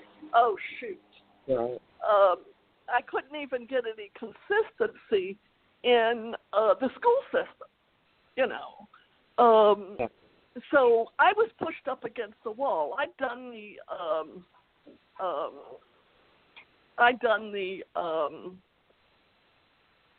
lost my train of thought because the lawn person came, which, of course, Murphy's Law. I couldn't get any consistency. They weren't teaching her. They were babysitting her, which is one of the biggest problems with the school system. But when I took her out of school and I homeschooled her for 5 years, my goal was to put her back in school because she wanted to graduate. She wanted a cap and gown, and I didn't have that. And I couldn't belong to a corporate thing in my community of schooling because she needed too much. I needed to withdraw her from that. But I had her in social activities. I also had a psychologist that worked with me the entire time that I did. So I had somebody I could scream at and brainstorm, of which one of the things he did was get her immediately into speech and language therapy with the proper program that would benefit her. So I had a lot of good help along the way. Of which a lot of it was expensive, So, she graduated. I brought her from a pre-kindergarten level up to 6th grade level. I used Spalding method of reading, with phonics. I did math. I used Calvert Homeschool because they had a structured program for me to use, and she learned geography, and she learned history, and she learned all the other things that special ed kids don't get. And that was very beneficial to her because how can our kids pass any kind of a WISC-R or a test when they haven't been exposed to the information? And we every parent, when their child is being tested, you should demand that you observe. Get them in a room, and you can That's a good see, point. You can see, for example, one of the questions is north, south, east, and west. Well, I never taught cardinal directions, so I went back and taught cardinal directions.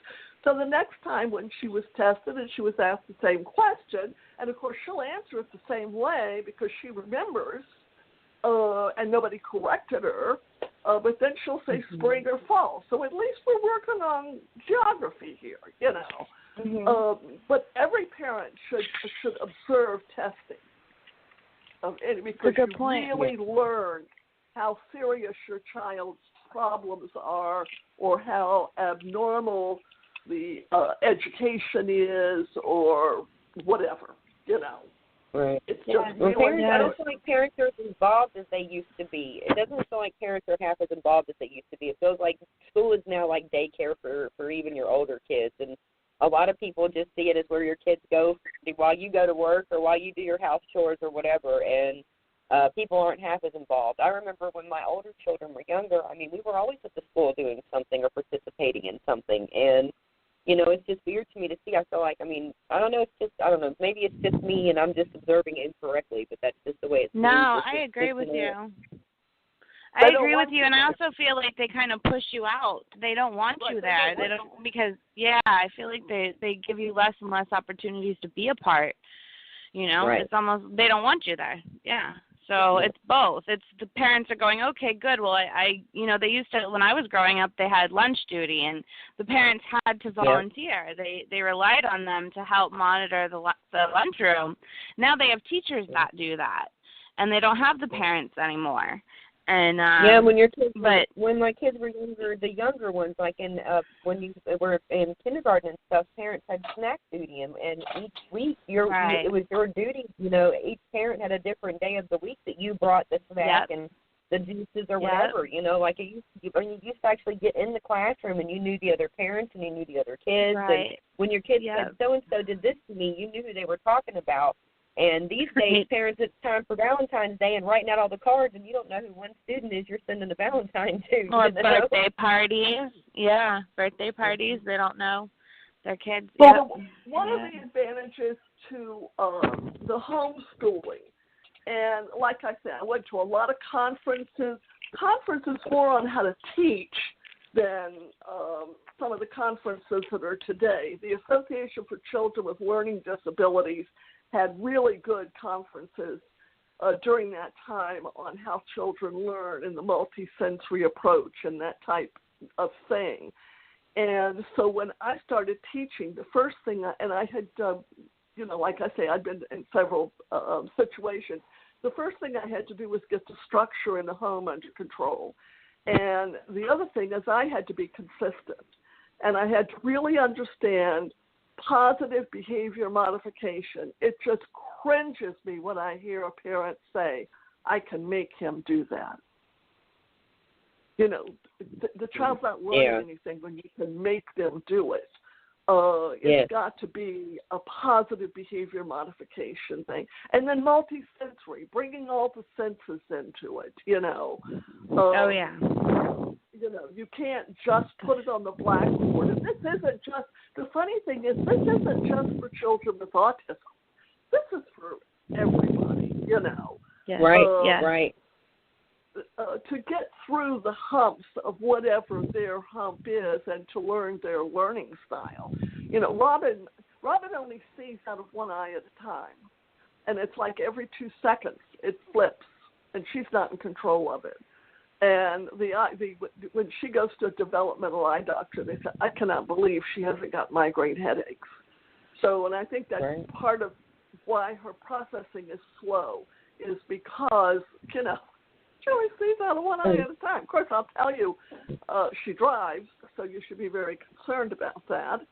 But, you know, that works. You know, whatever works. And he had told me, the doctor said, I will sign a waiver for her to be able to drive, you know.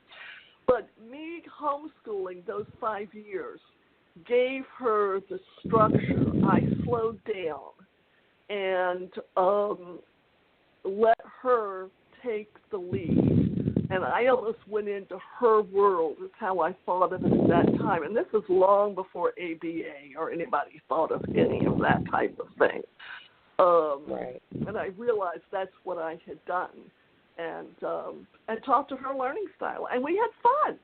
You know, we laughed and you know, we had fun. And I felt like we were getting through a hump. And I put her back in school. I put her back in the local high. And we were in a small town, so the high school, I think, had a total of 1,000 kids from the 5th to the 12th grade. We moved out there deliberately because of that. And when she went back to school, and I said, okay, I'm bringing her back in, and they're like, oh, please don't do that, you know. But she didn't take any academics because she was too far ahead of the special ed kids. See, special ed, they don't expect you to be at second grade level. Yeah. But she wasn't at the 10th grade level or the 12th grade level, so there was no place for her. So she took home ec, she took typing, she took chorus. They were all electives that she took, but at least she was there and paralleling with, she certainly wasn't socializing, but she was paralleling with other people, and that was important. And I think for kids that are in their teens, the parents have just got to find how they can work something for their child. I hear such terrible, sad stories today. It is hard for a normal child in middle and high school, much less for a child with disabilities. And if you're worried about them not reading or not getting whatever, you can do that later. You can put them in GED. Robin was in GED for a while. I've forgotten what it's called, where you could get a diploma after high school. That didn't work for her either, actually. But for some kids, it could work. There's other things that you can do, but my teenager actually goes to school on the internet. They have programs like that too. My daughter goes to James Madison High School on the internet, and she gets books in the mail, and she does all her schoolwork online, and she has teachers she can talk to on the phone 24/7, and she gets her grades, and she's actually got a 3.7 GPA now, and and I mean, that's a trip. I mean, she does all that online, and she does amazing. I get emails all the time from her school saying she's way ahead. She can slow down a little bit on her work if she needs to, and, but she doesn't want to slow down. She wants to do as much as she can. So, but yeah, I mean, it's neat. The parents don't realize there's so many other outlets. Yeah, she's doing what she can and what she likes. And, that's where the child takes the lead.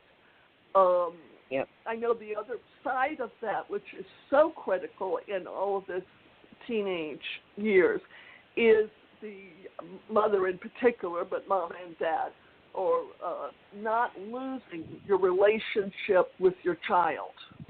Because if they become angry at you and blame what's happening to them on you, and you're,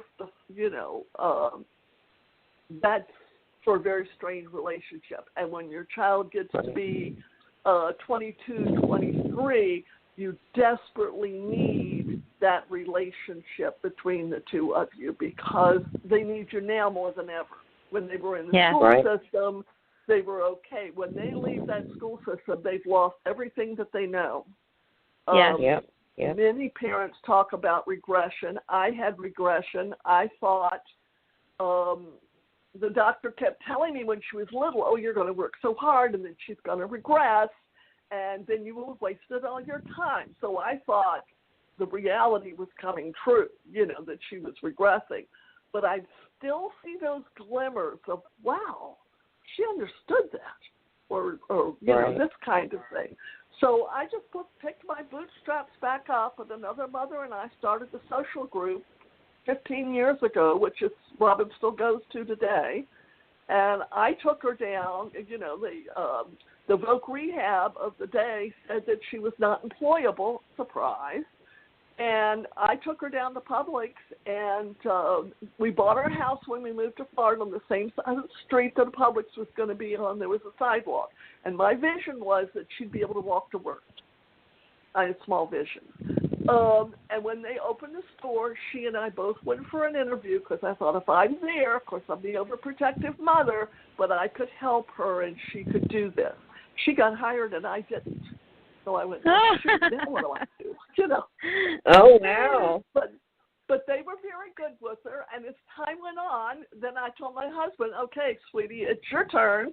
So he went to work as a bagger at Publix, so he could monitor her, and we could discuss at dinner, the problems that she had, and, because I would love to see an individual that is totally nonverbal be a bagger, because you don't need language. You can hold up plastic or paper. I really think that can be done just out of, it can be, but the socialization that she gained there was just something I could not provide. And I decided I really wanted her out in the public. I did not want her in an office typing somewhere where she could be abused by other people. So, 4 years later, she started the then Dan protocol with Dr. Bradstreet.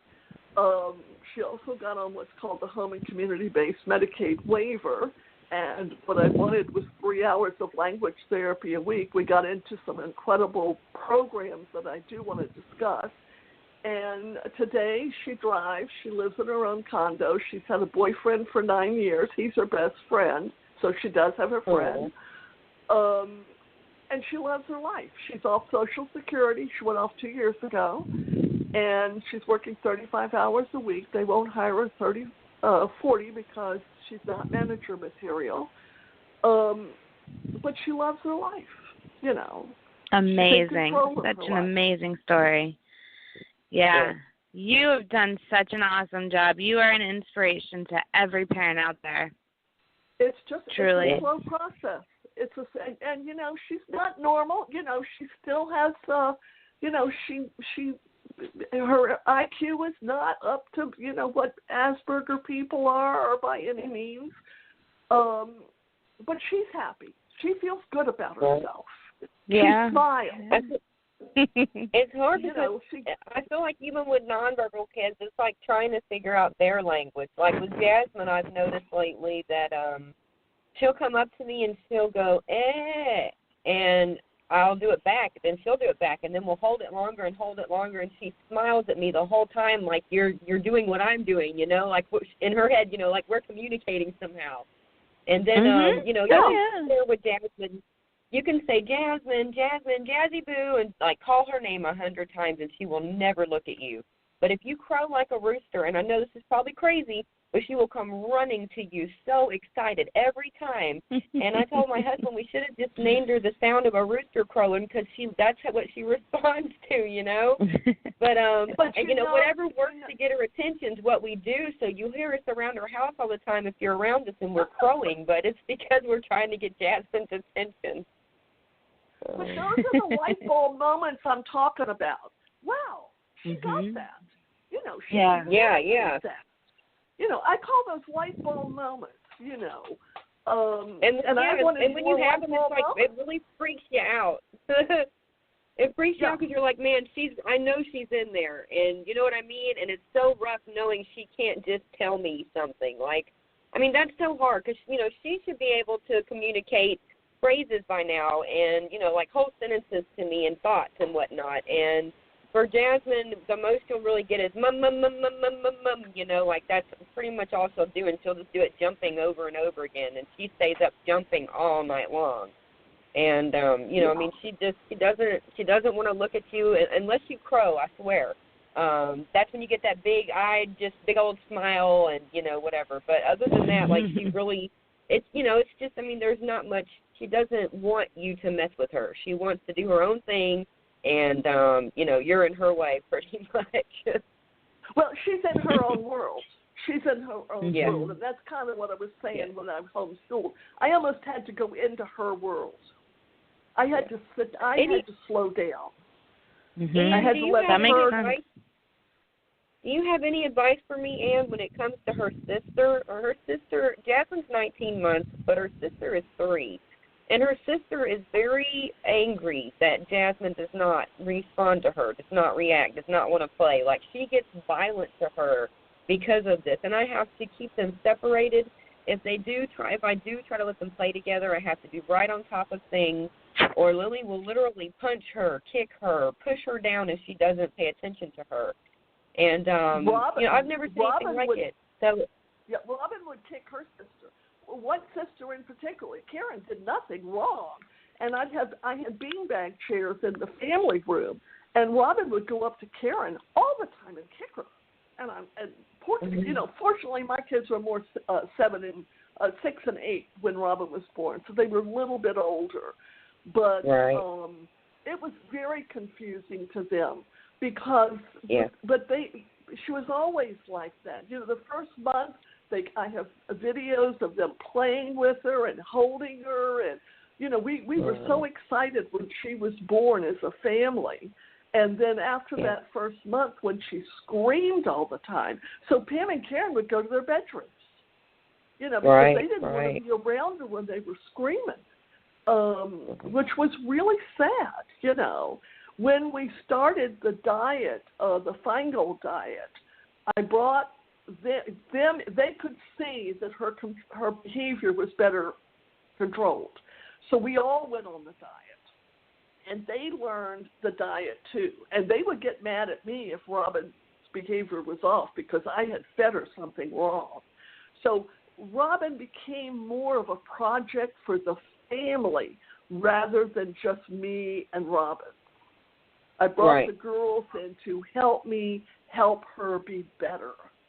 And as I look, because I'm so old, as I go back and look at that, and I always felt so guilty with the girls. Now, I did always try to have one day a week where I had a sitter come in to watch Robin, so I could go work at their school, or we could go shopping or something of this sort. So I did have one day, a half a day or whatever a week. And I know one Christmas, Bob said, you're going to have to let Mrs. Lee go because, I spent too much money at Christmas.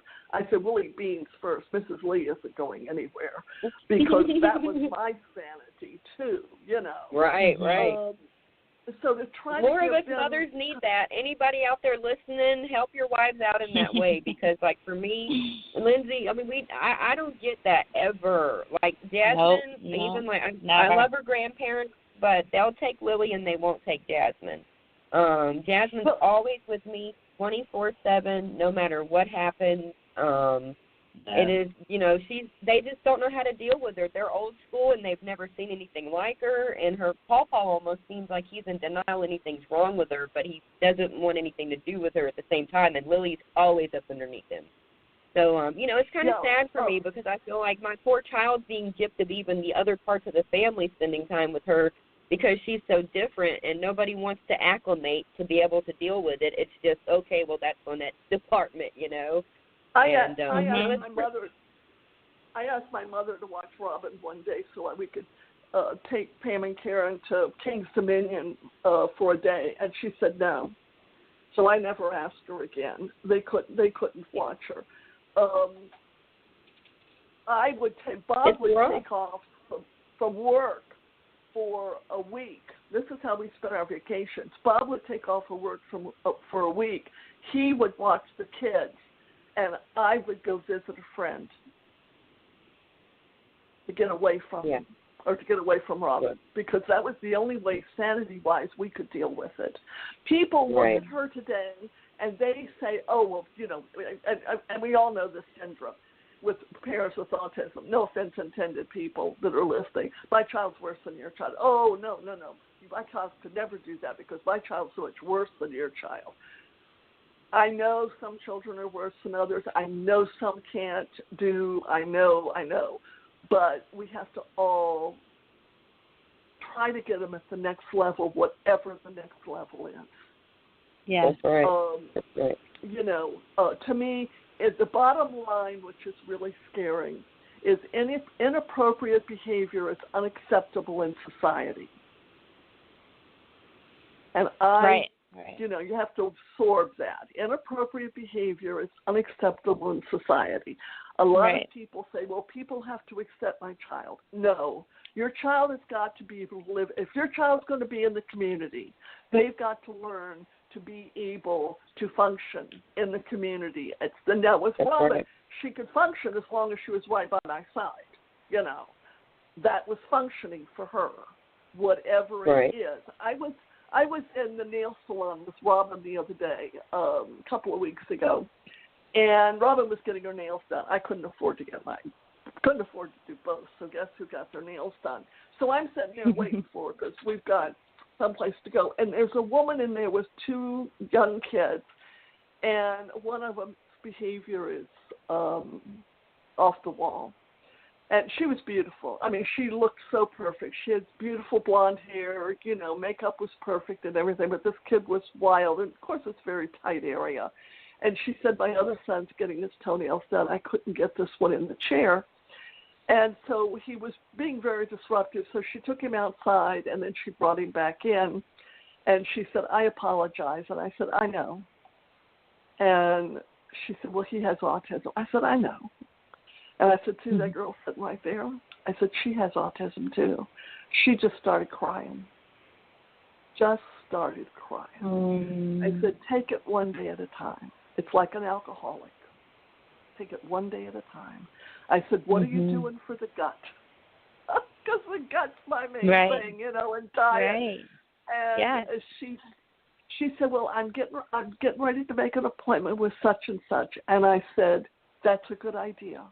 Just do one thing at a time. Right now, you got to get his gut under control. Of course, he was eating McDonald's French fries as I said that. Yes. but I just had such compassion for her. And she was just like, oh, somebody doesn't think I'm being an abusive parent, Right, yeah. Someone understands. Just understands for a moment, and like I say, she was so put together, and, I think it was during the Easter holidays, the kids were off from school, and she was trying to do a fun thing with a couple of her kids, and of course, it didn't turn out to be a fun thing, so I have no idea who she was. That's all. I didn't tell her, oh, I have all this advice or I have this book. I didn't tell her anything. I just said, get the gut cleaned. That's all she could handle at that moment was just reinforcement that, yes, the gut is where I need to be working, Yeah. It's sad. It's crazy how expensive it really is trying to recover. I know, we do so much stuff with our kids, and for my husband, I don't ask him to help me with any of that. That's something that I use my soap sales and things like that for, because I feel like that's just the way it is. Everything else is very expensive in life, and he has to cover all of that. So. But for my kids, I have them on so many different things, and the gut is one of the things we work towards. And, we avoid gluten, soy, we avoid any kind of cow dairy. We do use goat milk from our own goats, but it's never seemed to cause them any issues. They seem to do a lot better on it because I put, I just beef it up, like I said, I think, the organic blackstrap molasses, the Icelandic cod liver oil for AIDS.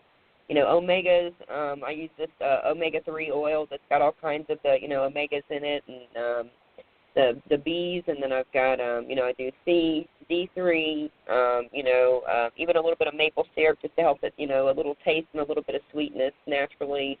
That's, of course, organic. I put the raw meal powdered vanilla shake with all the dried, vegetable powder or whatever. We just do so many things we add to all their stuff that, all the products I mentioned earlier, the, drops, the glutathione booster, the oxygen thing, so many different things we do just here from home. We don't have money to go spend thousands in therapy. We just don't have it, don't.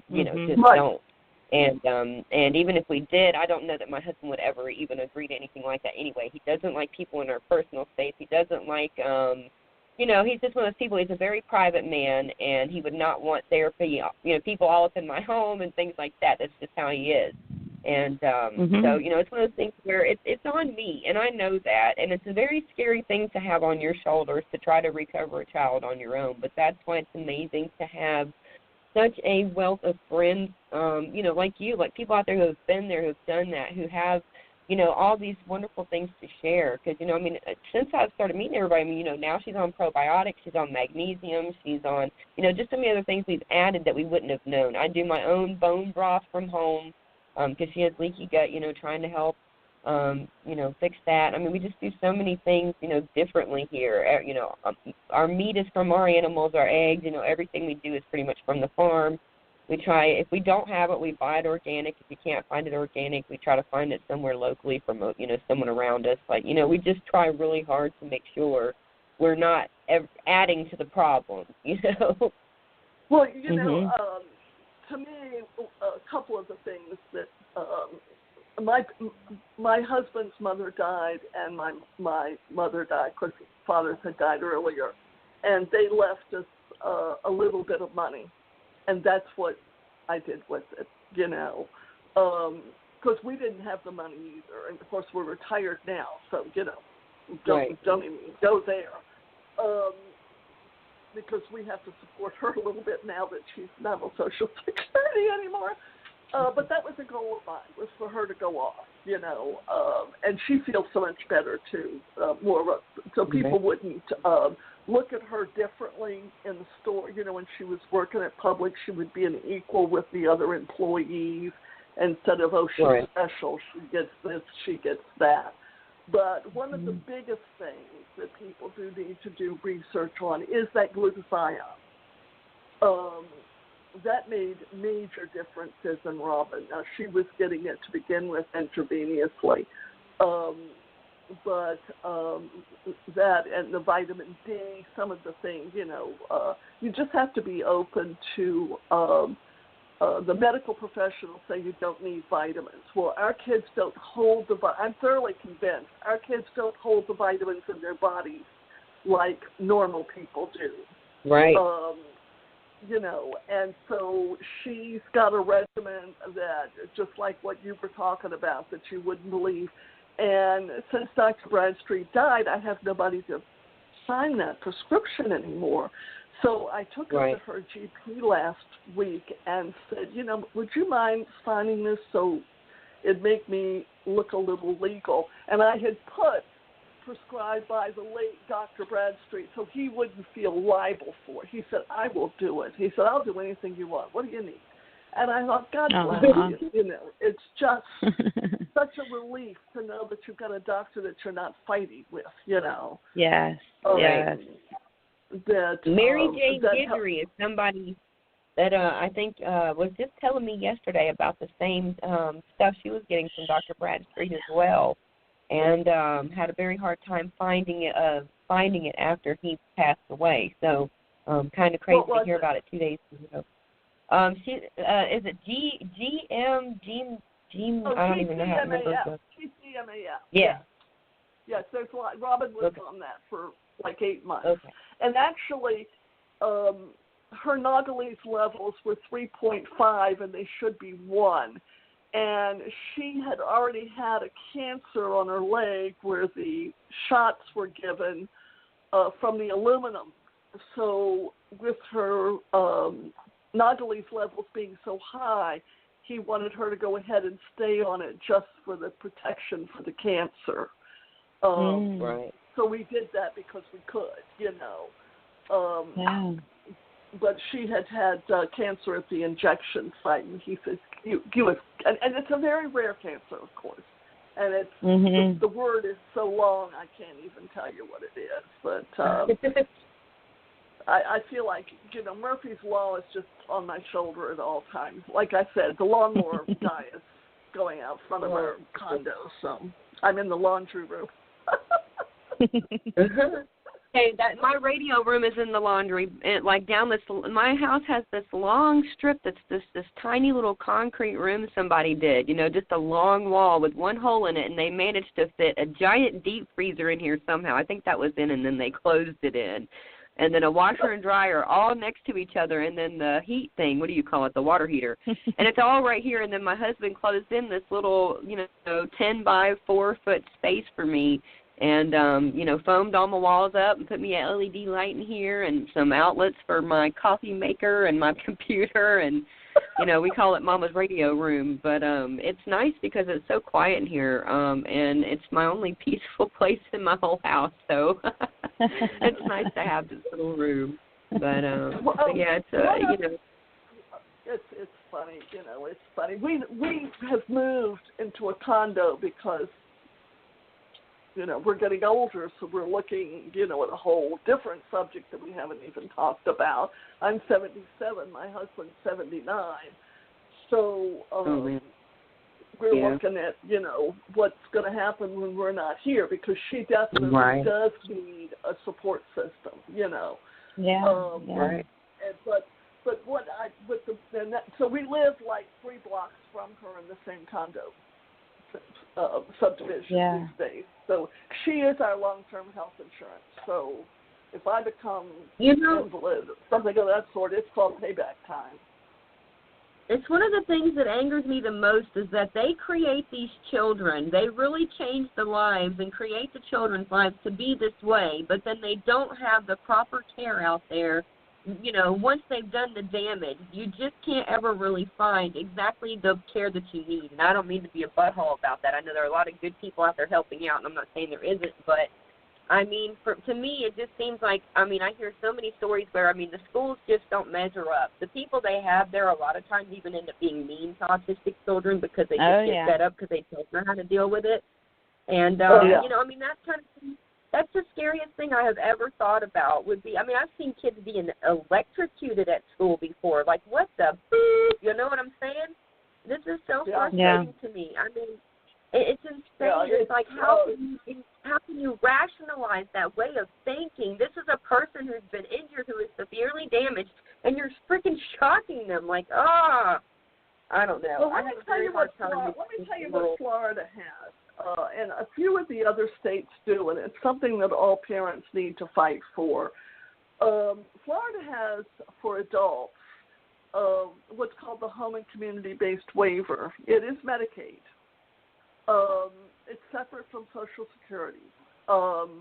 And with the Medicaid, you get services for the disabled, and then they have very strict rules of who qualifies for that, of which Robin did. So when she qualified for that, now there's 22,000 people on the wait list right now, and there's no way they're going to get services to don't jump on the phone and move to Florida. But Robin received those services, still receives them. She gets 3 hours of language therapy a week.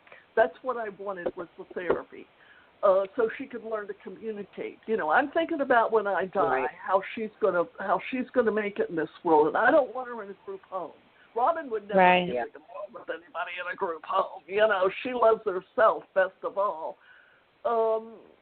She has a roommate in her condo, and it's her cat. She's in a regular community, and she loves her life. But and she has a supported living coach that helps her, and of course we help her too. So I've been able to get those things in place, and I want to speak for a few minutes if I can, because I think it's really important on the language therapy that she's receiving. One of the things that the school system and everybody brainwashes you with as a parent is that your child's outgrown therapy. Or your child, 7 years old, well, you don't need OT anymore. Well, you don't need this anymore. Well, and that is a lie amongst many other lies. And my main thing was language therapy. She had to be able to communicate her needs. I still didn't know if she went off somewhere and came back and was upset, what had happened. And of course, none of us parents know that, Right. So I found a language therapist who does, first of all, Robin did interactive metronome. And that's a thing with your hands and legs. We're still talking multisensory here, to get the rhythm going with your body so that you can hear properly and, visualize and this kind of thing. And after that, she started a relationship development intervention, RDI. Now, it's a very hard, and Robin's success today is because of the RDI and, of course, her supplements and her diet. But the RDI takes the child pretty much back to square one of learning socially. We're no longer talking academics here. We're talking social learning.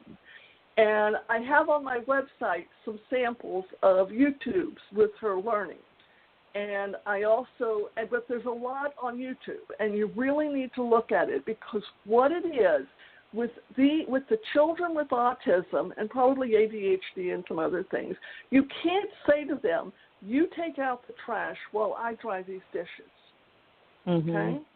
You got to take the trash out with them. They have to follow. They have to mimic your behavior. So when Robin started RDI, the first thing I had to do was to shut up. I'm always talking a mile a minute. Blah, blah, blah, blah, blah. You don't use language. You force the child to pay attention to you, to pay attention to your hand movements, to pay attention. This is something parents can do themselves. That's a great point. Program, it would certainly help. But this is something you can do yourself. You're drying the dishes. You dry them together. And you don't say, here, you take the forks. You hand them the fork, and you take your eyes and flow them to the drawer that the forks go in. So this is a slow process. But think about it.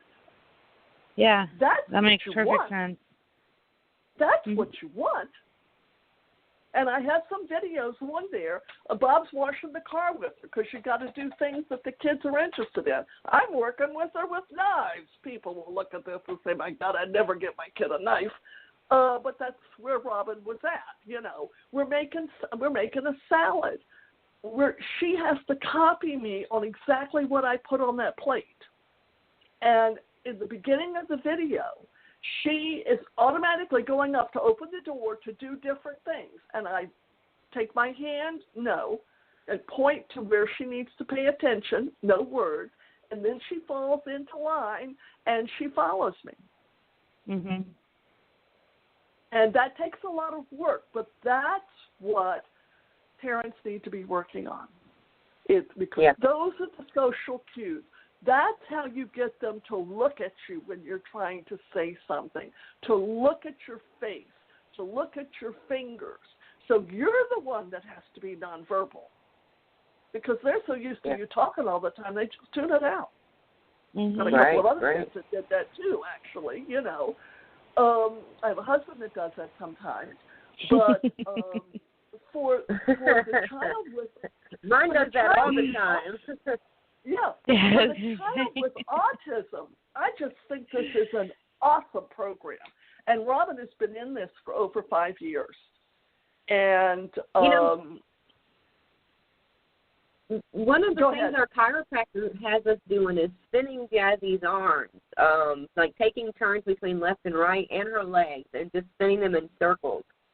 And she didn't even tell me why. She just told me to start doing it. So, but she told me to do that, and then she told me to hold her like a baby, like you hold a baby cradled in your arms, and to spin her, go in circles real fast one way, and then to turn her and spin in circles real fast the other. She said that that'll activate both sides of her brain and stuff like that. So those are some of the things the chiropractor was telling me to try, and I was just kind of like, well, all of these sound crazy, but either way, Jazzy likes doing it all. So wait till you see when you go to my website, which is www.autism-believe-future.com. And when you go, you'll see us spinning Robin. I'm a firm believer in spinning. That's occupational therapy, actually. And Robin's oldest sister is an occupational therapist. That's how strong I believe in that. We used to crawl on the floor to get her hands in sync, you know, and her legs in sync, flat on your stomach. I used to be the barker of a clown. Come on, of a circus. You can do it. You can do it. You know, and we put on different costumes and, you know, this type of thing. But very definitely just getting that body going, awareness of body, and that's kind of what this RDI is all about. And they've got a trillion goals and another trillion things to do with it, you know, when the therapist does it. There's as many bad RDI therapists out there as there are good ones. But at least what I'm putting up there gives you an idea of the concept. And Dr. Gustine has got some YouTubes there, but it's definitely something to look at because we parents are so paranoid about talking. You know, I got to get a full sentence. I got to get this and that. No, you need to get them to pay attention to the world around them. The verbalization will come. And when I looked at those videos yesterday and I asked my computer guy to put a couple more up, I couldn't believe how long I was able to keep her attention span. Because it used to be the teachers would say, how can I teach her? She hasn't got an attention span. Oh, yeah, I get that. My dad just spends her whole day pacing. That's all she does. All she wants to do is pace around the house. And she's finally stopped, but she used to pace and then, like, lick the appliances and lick the doors. And she'll walk up to a door and she'll bump her nose to it, and then she'll turn and walk the other way. And then she'll touch her nose to the next service, and then she'll turn. And I told my husband it's like she's measuring everything around the house or something, you know. But you know, I mean, she's a very different child, and she just, you know, I know every child is so different that's on the spectrum, and they all require, you know, such unique care. But that's the wonderful part to God instilling in mamas, I think. You know, we just seem to understand, and you know, we always find a way to figure out how to help our kids, and you know, I mean, it's good to, you know, I don't know. I mean, I'm glad to have all these resources, and to even get to be talking to you is very, very insightful for me. And a lot of the things you've said, I think, apply to both my younger children, autistic and non-autistic. So it's good to get wisdom from people who have been, you know, been there. So, you know, just thank you for coming on anyway and talking to me. And Lindsay. I have my book on the website, and you can open it for free. I'm not in the business of selling books. I'm in the business of trying to help families realize that they can make a difference in their child. Right. It's just so sad when they're so angry and when they are running, and just trying to, with Robin, which I hear what you're saying with your daughter, just bringing her out into our world. She's more comfortable in her world. And I really think that Robin would go back into her world at any time. She's very that's her favorite place. Is that little autism world where you can cuddle up and get in the fetal position, and we all kind of like that sometimes. But for our kids, just keeping them out of that. Robin does CrossFit, which is a very heavy exercise, say 3 times a week, and she's just switched from CrossFit to kickboxing. She has a lot of energy, and it needs to be used. That's cool. I didn't know that. I didn't know that she did that.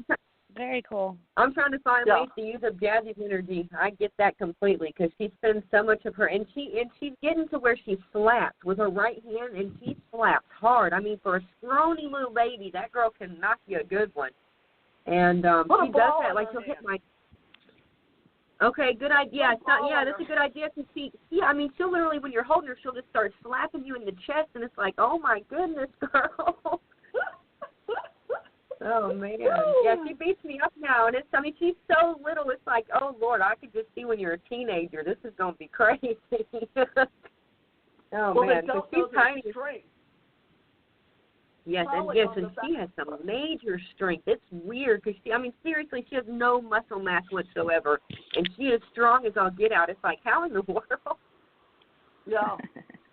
Polly, on the bus when she was leaving Florida, she made the comment, this is Polly Tommy with the Vax Bus and Vax the Movie, which is vaxthemovie.com. Polly made the comment when she left Florida, and of course there's a lot of retirees down here with adults with disabilities, and she said she'd never seen so many little women with so many big sons, trying to manage their autistic son, who's 6 foot tall, probably 200 pounds, and mom's 5'1", and scary. Yeah, that's when it gets crazy. I think it's but that's really it though, is doing like you did and really tackling things as soon as you figure out there's an issue. And I don't know if you know our story or not, but for Jasmine, my daughter, her attack happened when I was pregnant with her. I was given Tdap while pregnant, and then she was vaccinated through 2 months, and then at 4 months they vaccinated her behind my back. And it was just really messed up situation. She had interception twice, and just really went through all kinds of hell with her stomach, blood and mucus in her stool all the time. We went through 8 formulas before I finally decided, okay, that's it. I'm buying dairy goats and I'm making my own. And all of a sudden she started actually growing and not throwing up every day and holding it down, and she actually loves it. My goats, of course, when we have to breed them, you can't milk them the last 2 months. So the last 2 months she's been on coconut milk, and she's gotten so scrawny and so angry at me. And we finally had our goat's kid recently, and been milking them and filtering and doing all this stuff and giving her some of the colostrum milk, and she has just been in heaven. She just absolutely loves it. People do different things, but for us, that's one of the things that works, and we use that for several different things that we make for her since she can't really have dairy, regular dairy or cheeses or things like that. So, it's good to find alternatives and things that work for you. Well, I tell you, also in the book, I have Pam and Karen, Robin's sisters. I had them write a section. For Karen, I had to buy her a bottle of wine and get a room at the Holiday Inn because I couldn't get her to write it. And I said, I don't care what you say, but people need to hear from the siblings. So I need you to write something, And like I say, I had to get her out of her home environment in order to do it. Well, she wrote like 60 typewritten pages. Oh, nice. I can use all this. But oh, man. The girls have changed their attitude a lot through the years. They have homeschooled their kids. They are very diet conscious. So all that diet stuff that they learned when they were little with Robin, they took into their own families. They have either not vaccinated or vaccinated at just a couple of things. Right. So your kids learn more than you think they do. And yes, and that's our future. That's our future population right there. So we really need more people like that. Yeah. Well, and also they know they have the bottom line responsibility for their sister. Yeah, which is right. a big responsibility for kids. And I've always told them, she is not your responsibility. You go have your lives. It will be just fine. And the reason that I keep pushing is to make her the best she can be, because I know they're going to be the ones that are going to have to take care of her. Mm-hmm. Yeah, yeah. You know, when I saw the vaccine, I actually brought my 17-year-old with me, and she talked about how it is being a sibling, to her sisters with everything that they go through. And I got reached out to by quite a few people saying, thank you so much for having her with you on there and letting her tell that side, because it doesn't get told often enough. And the sibling really is, you hear it from us mamas crying all the time, but when you hear a sister saying, it's so hard to watch my mother have to give my sister shots while she screams, and it's so hard, to see my other sister's life that was supposed to be hers just taken, and knowing she'll never be what she was meant to be, and that I can't have that relationship with her like I was supposed to. And, it really does, I think for people, it really does help to hear the sibling side of it and hear, how it's affected their lives, because it has changed how their childhood's going to go and what kind of attention they're going to receive. And I still think that plays a big role in why my daughter Lily, that's 3, is such a handful, because Jasmine requires so much attention that Lily feels jaded. And before Jasmine was born, Lily, of course, was, center of attention, And, I just didn't know it was going to be this way. And it's so hard to, have babies that, they don't interact really at all. If you see a picture, I'll post a picture every now and then and say, oh, my God, they were in the chair for like 20 seconds together. That is like an anomaly at my home. And it's like crazy to me that after watching all my older kids grow up, I see my younger kids and they don't even look at each other. There's no imaginative play between the two of them. Lily can play imaginative all day long, but Jazzy doesn't even have a concept for toys. If you give her toys in her play yard, she throws them all back out. When you give her food, she feels the texture and throws it on the floor. It's just she wants nothing to do with pretty much anything. If it's not already something she likes, she's set in her ways, and she's only 19 months old. And if you give her, anything other than a veggie straw, a rice cake, or a chicken nugget, she's not going to eat it. It's just sad. It's like, what have they done to my poor kids? The sad part, that's not going to change for a good while. They're going to be strained because the older one doesn't understand. With her being as young as she is, that's really hard. I know I used to put a gate up on Pam's, or I think it was Karen Moore. I put a gate up on Karen's doorway so she could play Barbies, and Robin couldn't get in there. Yeah. And Robin stand there and scream. And this is the hardest part. I was having a good time. Yeah. But Lindsay knows that Jasmine has a play yard, but now Jasmine's learned how to escape the play yard, and now Lily has learned how to get into the play yard. So that's the hard part is, my house is tiny, and there's nowhere else for her to go. So at this point, she literally stays strapped on my back in a dang camper hiker carrier while I do most of my chores, and then we just go outside and play and do stuff like that on the farm. But she really, it's rough. She gets hurt if you let her just be on her own. About the most she can do is be down in the kitchen area when I'm doing something in there and just wander. She'll go from just door to door, back and forth and pace, just door to door, door to door, door to door. So, we just close the doors and let her pace while I'm doing other stuff in the house. But, it's crazy to me. It's like you feel like, I don't know, I just want to see them play together so bad. I just want to see them enjoy each other's company, and, it's just so hard. I mean, my older kids had that, and it was so fun to watch the kids being together in the room, and you sneak by the doorway, and you're listening to them, like, goofing off, and you hear the little game they're playing, and, you hear their imaginations and stuff, and it's, there's none of that here. It's like, I don't know. You guys know what I mean. It's crazy. It's hard. Even when Robin was, 10 or 12, I would try to play with her imagine-wise. There was no imagination, Yeah. Oh, let's play Barbies. Let's do, Barbies was the thing in those days. Or let's do this. Or, she just wanted to stack them in a row. There was no creativeness at all. I will tell you, though, as we close out here, Robin's sister's coming this evening, and she will stay with Robin. And they'll go shopping tomorrow, and they'll have a good time. And Robin's all excited about it. She wants to go to Rusty Belly's, and she's got a whole plan for when Pam is here. And it's just so warm to be able to see that taking place. Pam and Karen now realize that it used to be they were going to uproot Robin and take Robin back to live with them when we pass. But now they realize that Robin has her own life here, and she needs to stay here. And, Robin will outlive everybody, because she's the strongest. Because the other two have problems from their vaccines. One is chronic fatigue, and Pam has a muscle disease.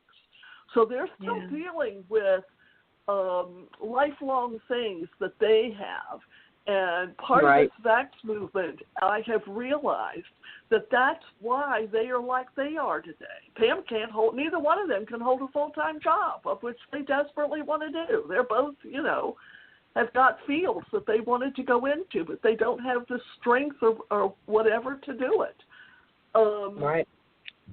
It's just, and doctors can't diagnose them. They can't figure out what's wrong. It's an immune system problem. And I thought, So when I hear these other parents say they have 2 kids with autism, and I used to think, oh, give me a break. Nobody has 2 kids with autism.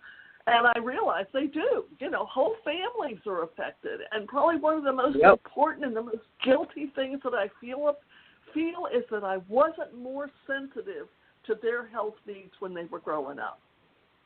I was so focused on Robin that when Karen was saying that, she was having problems, and I thought, tell me about problems. Robin's got problems.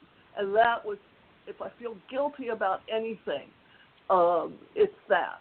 Because Pam had terrible allergies, and I was just Band-Aiding them instead of concentrating, putting Band-Aids on them, instead of concentrating on the root cause of their problems. And I suspect I'm not the only parent that feels that. They're fine with it. They're in their 50s. Oh, yeah. Oh, mine are still tiny, and I already have feelings like that. So, no, you're definitely not the only one. I mean, it's hard. Yeah. And with Lily, she's like the kid that's supposed to be in a bubble. She's not supposed to be around other kids. We don't do birthday parties. We don't have many big family kind of things. She can't be, or definitely can't be around anybody who's had any vaccines anytime recently. She's the kid that's supposed to be in a bubble. Everything she uses and touches is supposed to be cleaned with alcohol or bleach, and it's a trip. This kid lives on a farm, and we play in the dirt around here, It's like, we do the best we can, but, we're not going to take a childhood away from her either, so it's a happy balance of having fun and keeping cleaned up afterwards, and, it's just, I don't know, it's really hard. It's, very different between them. And even when if I take Jasmine with me to the chiropractor and maybe Jasmine touches a toy or something, Jasmine could pick up something that doesn't even seem to affect her, but then Lily being around her, Lily will all of a sudden be sick with something. And it's like, what in the world, Lily hadn't even left the property, and all of a sudden she's snot-nosed and fever and all this, and it's like, what in the world? So it definitely, if take her with us up there, she usually ends up getting sick, and it's stressful because, she never used to get sick before. She was always a happy, healthy kid. She used to wear these shirts that would say, I'd flex, but I like my onesie, She was just a strong little girl. and like a little ox, really. So it's hard to see, I mean, it's just now she overheats within a few minutes of being outside in the summer. She gets freezing cold within a few minutes outside in the winter. She can't really, her body can't handle the temperature changes. Her disorders in her blood and in her thermostats are off. Yeah, their thermostats are off. I had that with Robin, Even now, her feet that's one reason I took her to get her nails done, because her feet just get so wet. And, of course, she's a cashier, so she's on her feet 8 hours a day, with just one break. And her feet will just be soaking wet. So and it's her thermostat's just off. It's just really, right. Yeah. Jasmine won't let you put covers on her feet. Yeah. Yeah, she won't let you put covers on her feet. She only wants them right up by her head, and she'll put them right over her ear. Wow. Well, the main thing that I need to say to people is, it's easy to say do your research. Everybody says do research on vaccines, and of course there's so much on Google you don't know what you're looking at and what you're researching, so you come out with not the right research probably. But you really need to get connected to other parents. Some of us are more radical than others. Just deal with it. You'll probably follow suit in a couple of years. But, you're not going to get the information that you need from the mainstream medical community, whether it's how you take care of your child, whether it's getting vaccines, regardless of what it is. The mainstream treatment community for autism is psychotropic drugs and ABA. And I didn't do ABA, so I don't know how ABA does. But I have seen kids that have come out, young adults that have come out of ABA that have zero personality, but they can behave properly. Well, you want the personality. You want to see a light in your child. I don't want zombies. I don't want to do ABA just because I feel like it's, I don't know. I feel like it's, and it's kind of mean. Some of the things that they do in ABA are just honestly feel like torture for your kids. I don't think I could ever allow that to happen. For me, I'm going to do my own stuff, I've already done several things, and I'm still working on a ton more. And the crazy part to me is, like, it's hard with Jasmine. I bought sign language things, and I was trying to teach Jasmine sign language. Well, she won't even look at me or pay attention to my hands at all. So what's crazy is then within one day, Lily had learned the entire book, and it doesn't matter how much time passes. If you walk up to her and ask her a sign for something, she still knows it. And all she did was listen in the background to me trying to tell Jasmine one day, and she knows every one of them. So, I mean, that was kind of weird. Like, Lily is, like, very quick and very, like, she absorbs a lot. She remembers a lot. And then poor little Jazz, it's just so hard to do. Ma'am? Yeah. Light bulb moment. Yeah, it's just such a, it's just so different. It's such a trip. But, yeah, just, I don't know. It'll be interesting to watch and see how my babies grow and how their lives, I'm right there with you. I know I'm a lot younger, but at the same time, not really. I've had 2 heart attacks and a mini stroke, and I have been told that I have the heart of a 70-plus-year-old and the lungs of an 80-plus-year-old. And, I always worry. My husband always tells me I look like I'm on my way out. But, we make jokes about it at this point just because they told me 1 more heart attack and that's it, it's over. So, we just kind of make jokes about it. I do everything naturally I can, and that's just kind of the way it goes. But, I get it. I mean, I'm worried about Jazzy because she depends on me for everything. And, nobody else even, I've typed up their formula recipes I do, but nobody ever pays attention. Nobody really knows where this stuff is or, it's just one of those things. It's like you worry, you spend this time building up this routine and the way things work, and you guys are like clockwork together. That's just how it goes. And then you're so worried if something happens to you, what's going to happen to them? Who's going to take that rhythm and who's going to know? And it's just crazy. I don't know. I just know how specific. Nobody will. Yeah. Yeah, nobody will. It's nobody scary. Can replace you. Yeah. The best I've done is, my bottom line is, Rhoda could not have functioned in a group home with 6 other kids unless she was on psychotropic drugs. There is no way that she could do that. You know, she still needs her. She lives, like I say, she lives by herself, but she's in control of her own structure.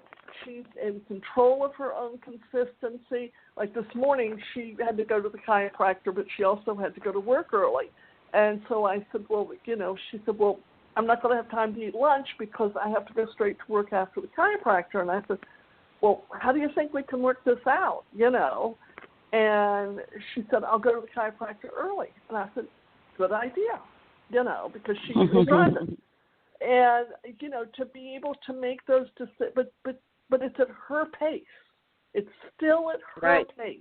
If she had to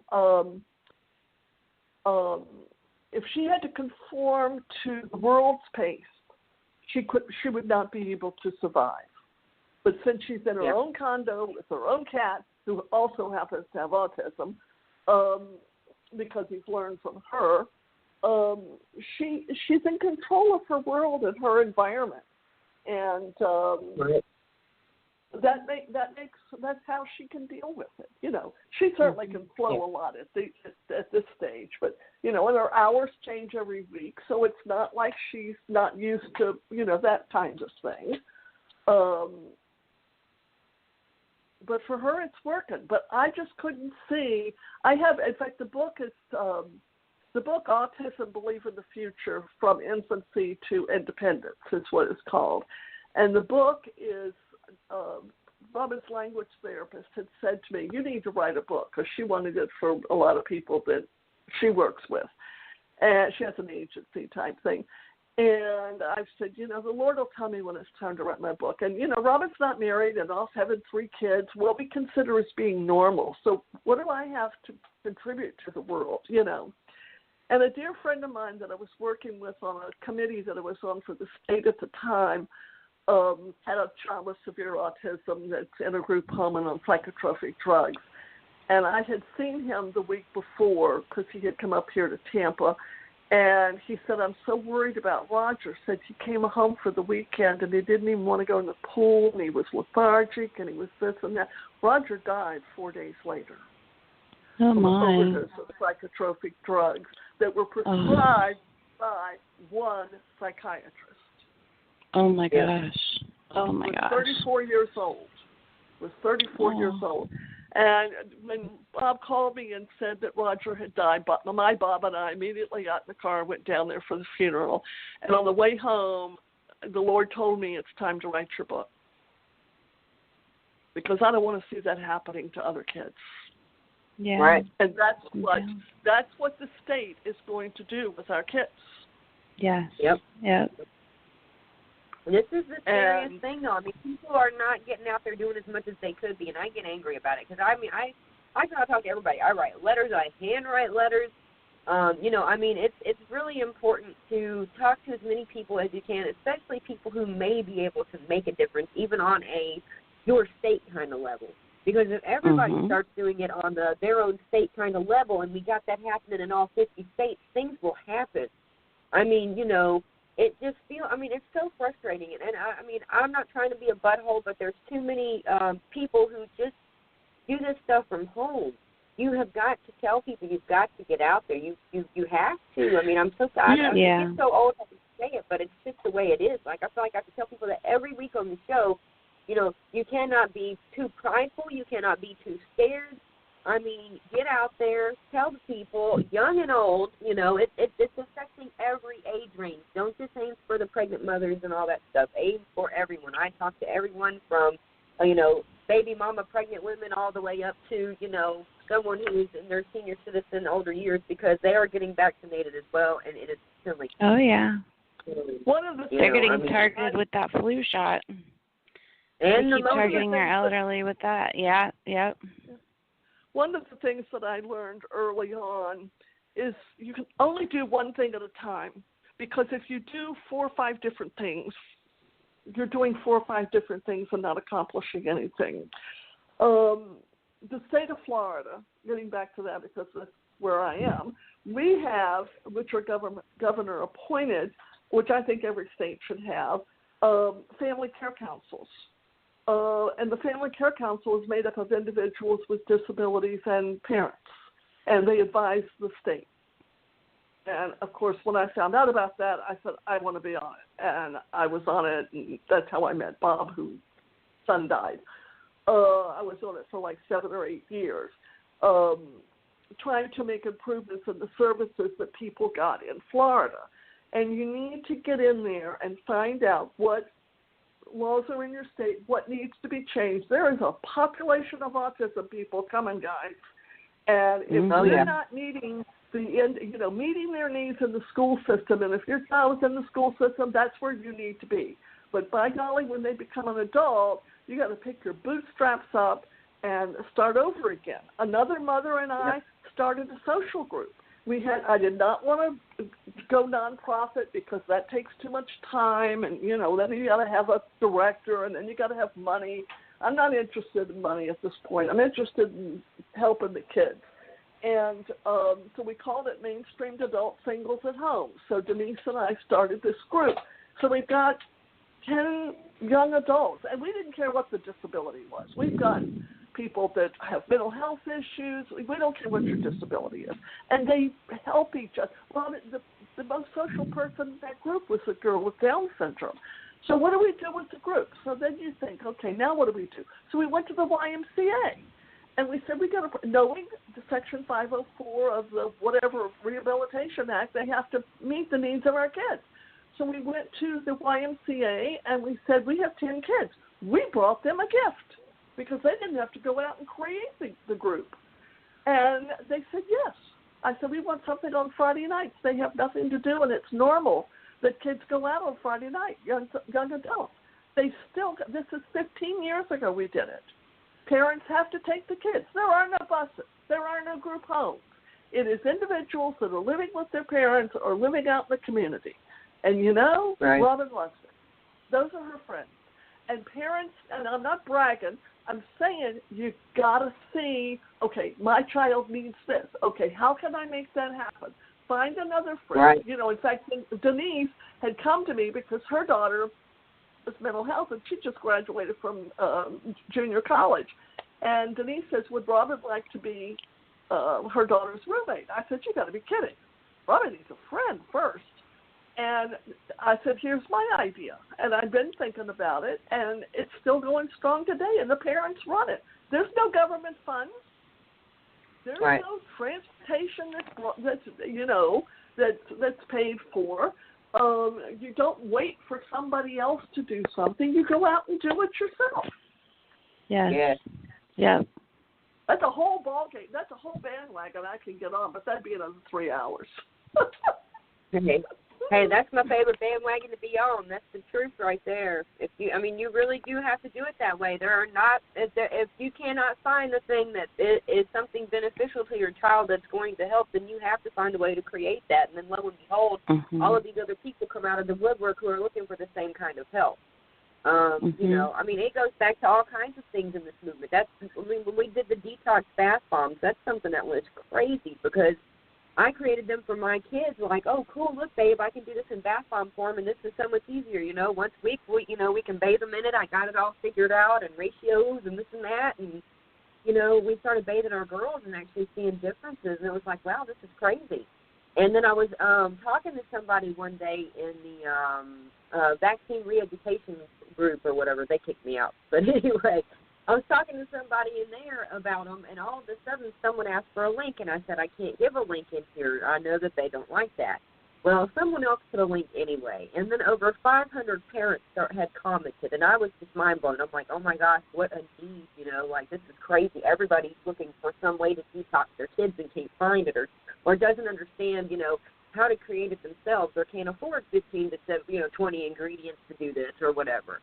And so, someone asked me, well, could you put them in your shop? Because I had been selling my soaps and my other products. And I was like, well, I can, but I was already nervous because I know, it's so hard to create them. It takes me 3 hours per 100 and so many orders. Like right now, I have tons of orders, and they're for 18, 24, and it takes 3 hours to make 100. So it's really hard to try to keep up and keep the orders filled. And on top of that, I have a wholesale order for 450 I'm trying to get done. So it's just been really hard. But, when you look at how, when you're helping fill a need for people that really get what you're going through. And, it doesn't even matter how long it takes, and it doesn't matter if you sit up all night to get them done. To me, it's just fulfilling in my heart to know these are going out to people who need them, and this is going to help, those kids out there. I mean, I don't know. It's just weird. To even be a part of anything like that. That sounds like an entrepreneurship business for some individuals to be hired with autism. Yeah, really. No, you know what? I never even thought about that. I'm glad you said that because I am always needing help. And that's that's an awesome idea. Yeah, so I'm always needing help. It's hard. Yeah, it's easy to do, but it's hard to keep up because it's just time consuming. I mean, it really is just the pressing them all together, and you have to literally tap every little part of the mold to release it and keep it perfect, and you have to be so careful to get it to the little cushion rack so it can dry, and it's just a little tedious of a process, but it's very repetitive, and me and my daughter usually sit there and she'll watch her stuff on Amazon Prime, and I'll usually be watching either Dr. Suzanne or Dr. John Bergman or somebody like that on YouTube or something while I do it, but we try to just take turns getting them done, but we do all the different products geared towards people who have been injured by vaccination. I mean, we really switched our gears towards that a while back, and it's nice to be able to help our fellow family members and friends who have, been on the same path we have. Well, I have to share with you. I told you Robin's birthday was last week. Her boyfriend gave her a kit to make bath beads, so Robin, or to make bath bombs or whatever. So Robin's a supported living coach, and Robin made them last week, and they were disaster. They expanded the shapes. So today I went over and got it because Pam's allergic to smell, so I wanted to be sure it was out of Robin's house before she came this evening. And it's hard to, I don't think you could take an ice pick to it. So they flunked bath bombs to see the recipe. It's hard to do. It's really, it's like a science, though. I mean, you're working with different things that cause reaction. I mean, it's like an Alka-Seltzer. That's the desired effect for it. So, you got all these little ratios you're dealing with putting in the pan. And for me, when I do mine, I add frankincense powder, like the frankincense, resin powder, the myrrh powder, clay, Epsom salt, the citric acid, baking soda. The essential oil blend that I do, and it's safe for 2 months and up. I don't tell everybody my exact blend, but it is all, either an herb or a, fruit-derived and or resin. Yeah, I mean, it's all very baby safe. It's nothing on any list that's not baby safe. I get asked that all the time. I spent so much time researching this before I did it because when I started this, as I said, it was for my own children, and their safety is number one to me. So, it took me forever of formulating and researching and reading about every little thing and how much is this and, everything like that to get it just right before I ever did use it on my own children or, not as easy whatever. As the Amazon kit says, that's for sure. Oh, yeah. But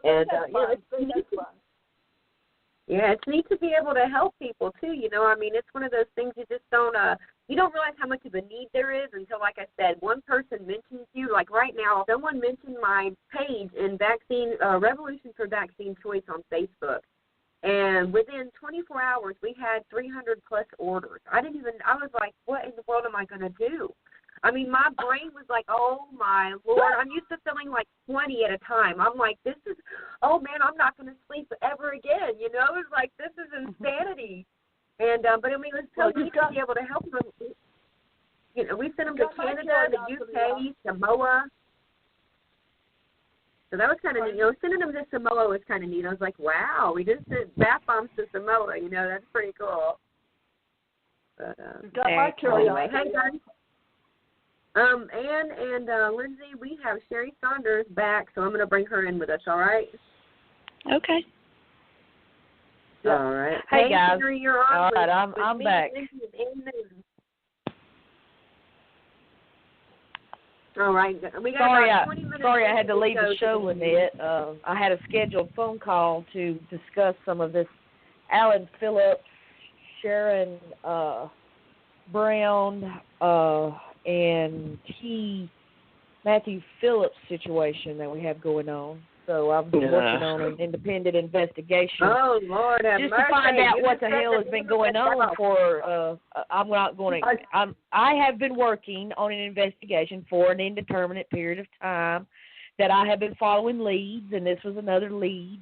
So I apologize for having to step away. I saw that on Facebook earlier today. One of those things. I'm supposed to have Alan Phillips on the show at the end of the month. I'm sorry. Go ahead. I said I saw. I hate what did I miss? I don't know what conversation I stepped back into. No, I was just saying to you. You said something about Alan Phillips, and I was just saying I'm supposed to have him on at the end of this month. So.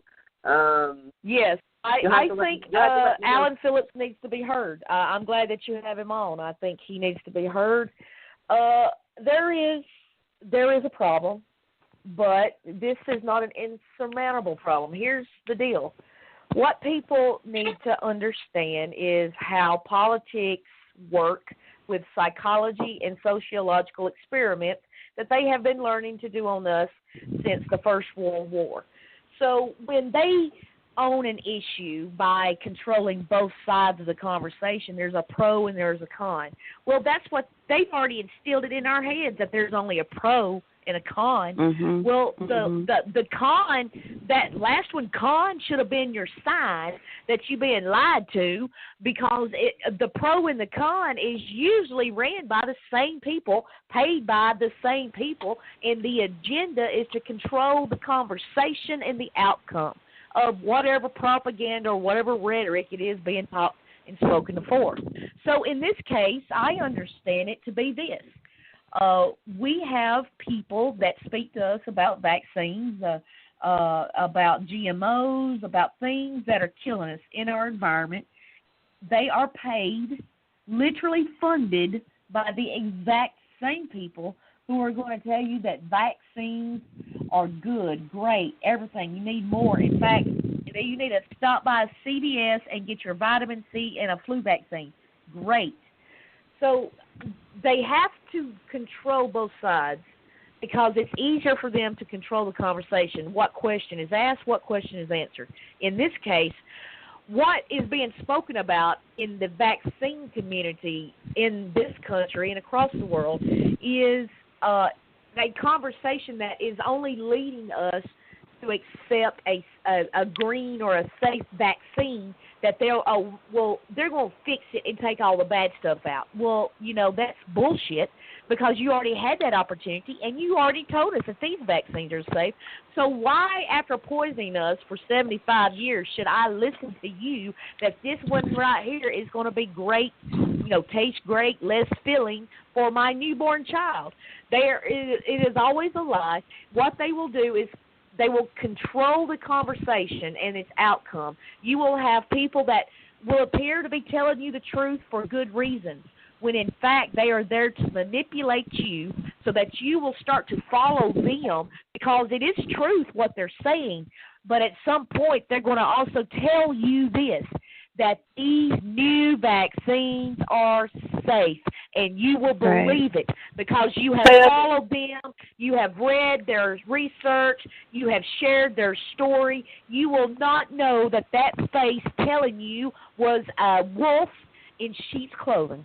You won't accept it, but I'm letting you guys know that this is the only concerns that I have right now is, yes, these people may be telling us these things to manipulate us later. It doesn't necessarily mean that the information is wrong. It just means that they're a part of an agenda that the global elite must put into place so that they control not what happens next year, but in 20 years, and 30, 40, 50, 75, 100 years from now, everything is set up that you are going to be lied to and manipulated into thinking that this is what you need to do. And as sheep, as we are all mostly vaccines, and mostly injured, and we drink the fluoride water and we eat the bad food, we won't see it coming, because most people don't even realize that when they go to White Castle and eat a burger, they're eating an aborted baby fetus at some point. So it doesn't make sense to us that this is what is happening. So I just wanted you guys to know that controlled opposition simply means one team owns both sides so they can control the issues, so they can control the outcome. And in the vaccine race, it is for that. It's killing me to say something to you. This is Ann. We went through this 10 years ago when they pulled out the acellular, and they said, we aren't going to have any problems with the DPT anymore, because now we got an acellular vaccine. I rest my case. Injecting anything is bypassing your body's natural immune system in the first place. So it doesn't matter what they do, it's not going to make a safe vaccination. I mean, the point in vaccination, it's not going to ever be safe. I mean, and that's what I said earlier. It's so frustrating to me because they're literally categorized as unavoidably unsafe, and yet everything you see plastered in every pharmacy and everywhere says safe and effective. I don't get how they can put both of those out there at the same time. If there's risk, then how can you call it safe? I mean, it doesn't make any sense, and obviously there is plenty of risk. But the other side of that is we are not doing a good job in communicating that, because we look like we're radical, of which they've done a good job in making us look that way. And that's Which is insane, because vaccination seems like a religion all in its own to me. Like, I mean, really, if you think about vaccination, it really does feel like its own little religion. And then they call us people conspiracy theorists and tinfoil hat wearers and this and that. And it's like, are you insane? I mean, you're literally just doing this because someone's telling you to. You have done zero, thought into the matter. Like, I don't get how, I don't know. People just seem to really surprise me with how they just don't ever have their own thought anymore. It seems, everybody's just been so dumbed down by everything they do to us that it's just nobody even feels like rising up anymore, and it's frustrating. Money controls, and it oppresses.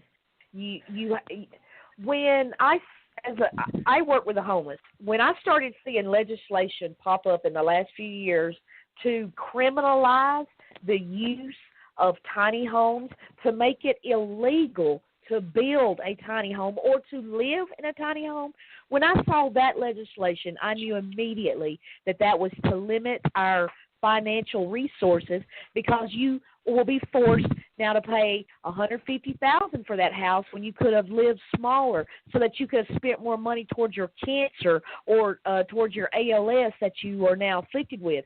So now, since you have to still they lived in this big house, that's 30% of your income. Your insurance and your prescriptions are 40% of your income. You have now decided that all you can afford to eat is the pink hot dog that has the chemical that gives you the cancer that you probably have, because you're left with 10% to either keep the lights and the water and your family fed, because they want you to pay high prices for your home, for your insurance, for your gas. They have to take all your money away, so you can't invest it, so you can't save it, so you won't have it for later. It is a slow kill. It is a game that they invented, and medication, and they play the prices of medication. I mean, like Lily's Neupogen injections. Lily's Neupogen, if you didn't have insurance, Lily's Neupogen costs $5,000 a month. $5,000 a month for her medication if you didn't have insurance. And it's like, oh my goodness, and we still pay a couple $100 a month for her medication. But I mean, that adds up, and it's a trip to me. It's like, how could one medication even cost that much money? I mean, and you can look it up. It's a trip. I mean, this stuff is super expensive, and it's a scary medication. It's something that, if you take it for, continual amounts of time, which we have no clue. Her amount of time on this is infinite. We don't know. And, so if you take it for, it can cause you to have leukemia. It can cause you to have cancer of the bone, cancer of the blood. It can cause you to have all kinds of issues. And, they keep telling me the benefits are outweighing the risk, because if she's not on it, even a common cold can wipe her out. And normal things could kill her. And so, it's a very scary thing that we're in with her, because you just don't know what to do. You know, I mean, we've talked about trying to take her off, and every time we've tried, she ends up super sick, and then we get scared, and she actually will beg for her shots if she's sick. She'll, please do my shot, Mama, please my shot, because she knows it's going to make her feel better, and it's stressful for me because, you know, I mean, there's polysorbate 80 in it. Just the side effects from it, I mean, the moodiness, the bone pain she goes through. Excuse me. Oh, goodness, getting old. But, you know, I mean, all the nightmares, and she'll wake up screaming, no, no, no, and be grabbing her thigh where I have to do her shots at. I know what she's dreaming about. And, you know, it just sucks. I mean, this kid had a really normal life beforehand, and, you know, it's just really hard to see. I mean, that's why we bought the land. I mean, right after she was injured, we bought the 10 acres, and we started a farm, and luckily there was already about 25 established fruit trees already on the property. So we have, you know, we get peaches, pears, plums, several different kinds of apples, and, you know, just all kinds of stuff. We do our own gardening. We've got pigs who pretty much till the land, and, you know, we just do what we have to do, and, you know, we just try. You know, we're actually, me and Sherry Saunders have been talking about, we're going to be getting together doing some service animal stuff too, and I can't wait to get with her and be able to do some things together, because this is something I've been wanting to do anyway for a while, and just it's nice to put creative minds together, especially since we're not too far from each other. So, you know, well, I don't really have. I believe that our veterans could absolutely use a service animal for moral support to get them through the day from the vaccine injury that the government gave them. PTSD is a vaccine injury. What we're probably talking about with your child is a vaccine injury, and there are things that can be done to detox and treat that. But when it comes to a service animal, the children in a classroom, as I was speaking about earlier, I don't believe I made my point clear.